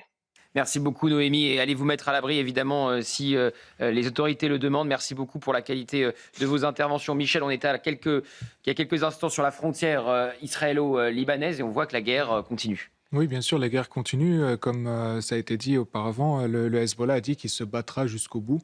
C'est bien pour ça que c'est une opération suicidaire de sa part. Vraiment, il obéit à la République islamique d'Iran. C'est contre, encore une fois, l'avis des Libanais. Les Libanais en ont sincèrement assez du Hezbollah. Là, je regardais dans les médias libanais, sur les grandes chaînes de télévision nationales, il y a des chiites qui témoignent à l'instant qui vraiment que des attaques et des insultes à l'égard du Hezbollah. Ils n'en veulent plus. C'est ça qui est frappant, en fait. La communauté chiite est en train de se réveiller. Et pour prolonger ce que disait Régis, parce que vous êtes parmi les seuls qui le disent de cette manière-là, c'est-à-dire que Trump va-t-il envoyer des troupes au sol pour faire tomber le régime? Régis dit que c'est indispensable. Qu'est-ce que vous en pensez? S'ils veulent faire tomber. En fait, tout va dépendre de plusieurs choses. Déjà, est-ce que les Américains et les Israéliens vont être capables de continuer les assassinats ciblés? Parce que, je le répète quand même, c'est la première fois de l'histoire que dès le début d'une guerre, on tue le chef de l'État, le ministre de la Défense, le chef de l'armée et le chef des forces paramilitaires de la partie adverse. C'est du jamais vu dans toute l'histoire. Donc si ça se poursuit à ce rythme-là, alors la République islamique peut tomber, parce que si elle n'a plus aucune tête sur place, et à ce moment-là, si vous voulez, les soldats, les gardiens de la Révolution vont commencer à se dire mais qu'est-ce... Une dernière information qui vient de tomber. Il nous reste 1 minute pour la débriefer ensemble, donc il va falloir faire très court. Un missile iranien détruit par les défenses aériennes de l'OTAN en Méditerranée orientale. Un missile balistique tiré depuis l'Iran et se dirigeant vers l'espace aérien turc après avoir traversé la Syrie et l'Irak a été détruit par les défenses aériennes de l'OTAN en Méditerranée orientale, a annoncé mercredi le ministère de la Défense turc. Qu'est-ce qu'analyse Régis Le Sommier? L'OTAN qui abat donc un missile iranien. Toutes les bases, si ce missile a arrivé vers la Turquie, c'est un changement majeur parce que toutes les bases américaines de la région ont été touchées, sauf la base américaine en Turquie. Voilà, donc il y a effectivement un message. Est-ce que ça veut dire que l'Iran, finalement, l'Iran a frappé Oman aussi, qui était le sultanat de la négociation. Et à l'instant, l'armée israélienne annonce avoir identifié des missiles tirés d'Iran qui font route vers Israël. Donc ça va se poursuivre évidemment encore toute la journée. Donc vous voyez, et le frappe contre l'Iran, un média d'État affirme que plus d'1 millier de personnes ont été tuées. Évidemment, c'est un média d'État iranien, donc c'est très compliqué de prendre ça, de savoir décrypter ça correctement. En tout cas, vous allez suivre la suite de l'édition spéciale avec Pierre de Villeneuve sur CNews. Avec cette information donc, qui vient de tomber, l'armée israélienne annonce avoir identifié des missiles tirés d'Iran en direction d'Israël. Pensez à toute la population israélienne sur place. Merci à tous ceux qui ont témoigné pour 100% Frontières. Merci à vous 6 de m'avoir accompagné. Pierre de Villeneuve pour la suite de l'édition spéciale de CNews. À tout de suite.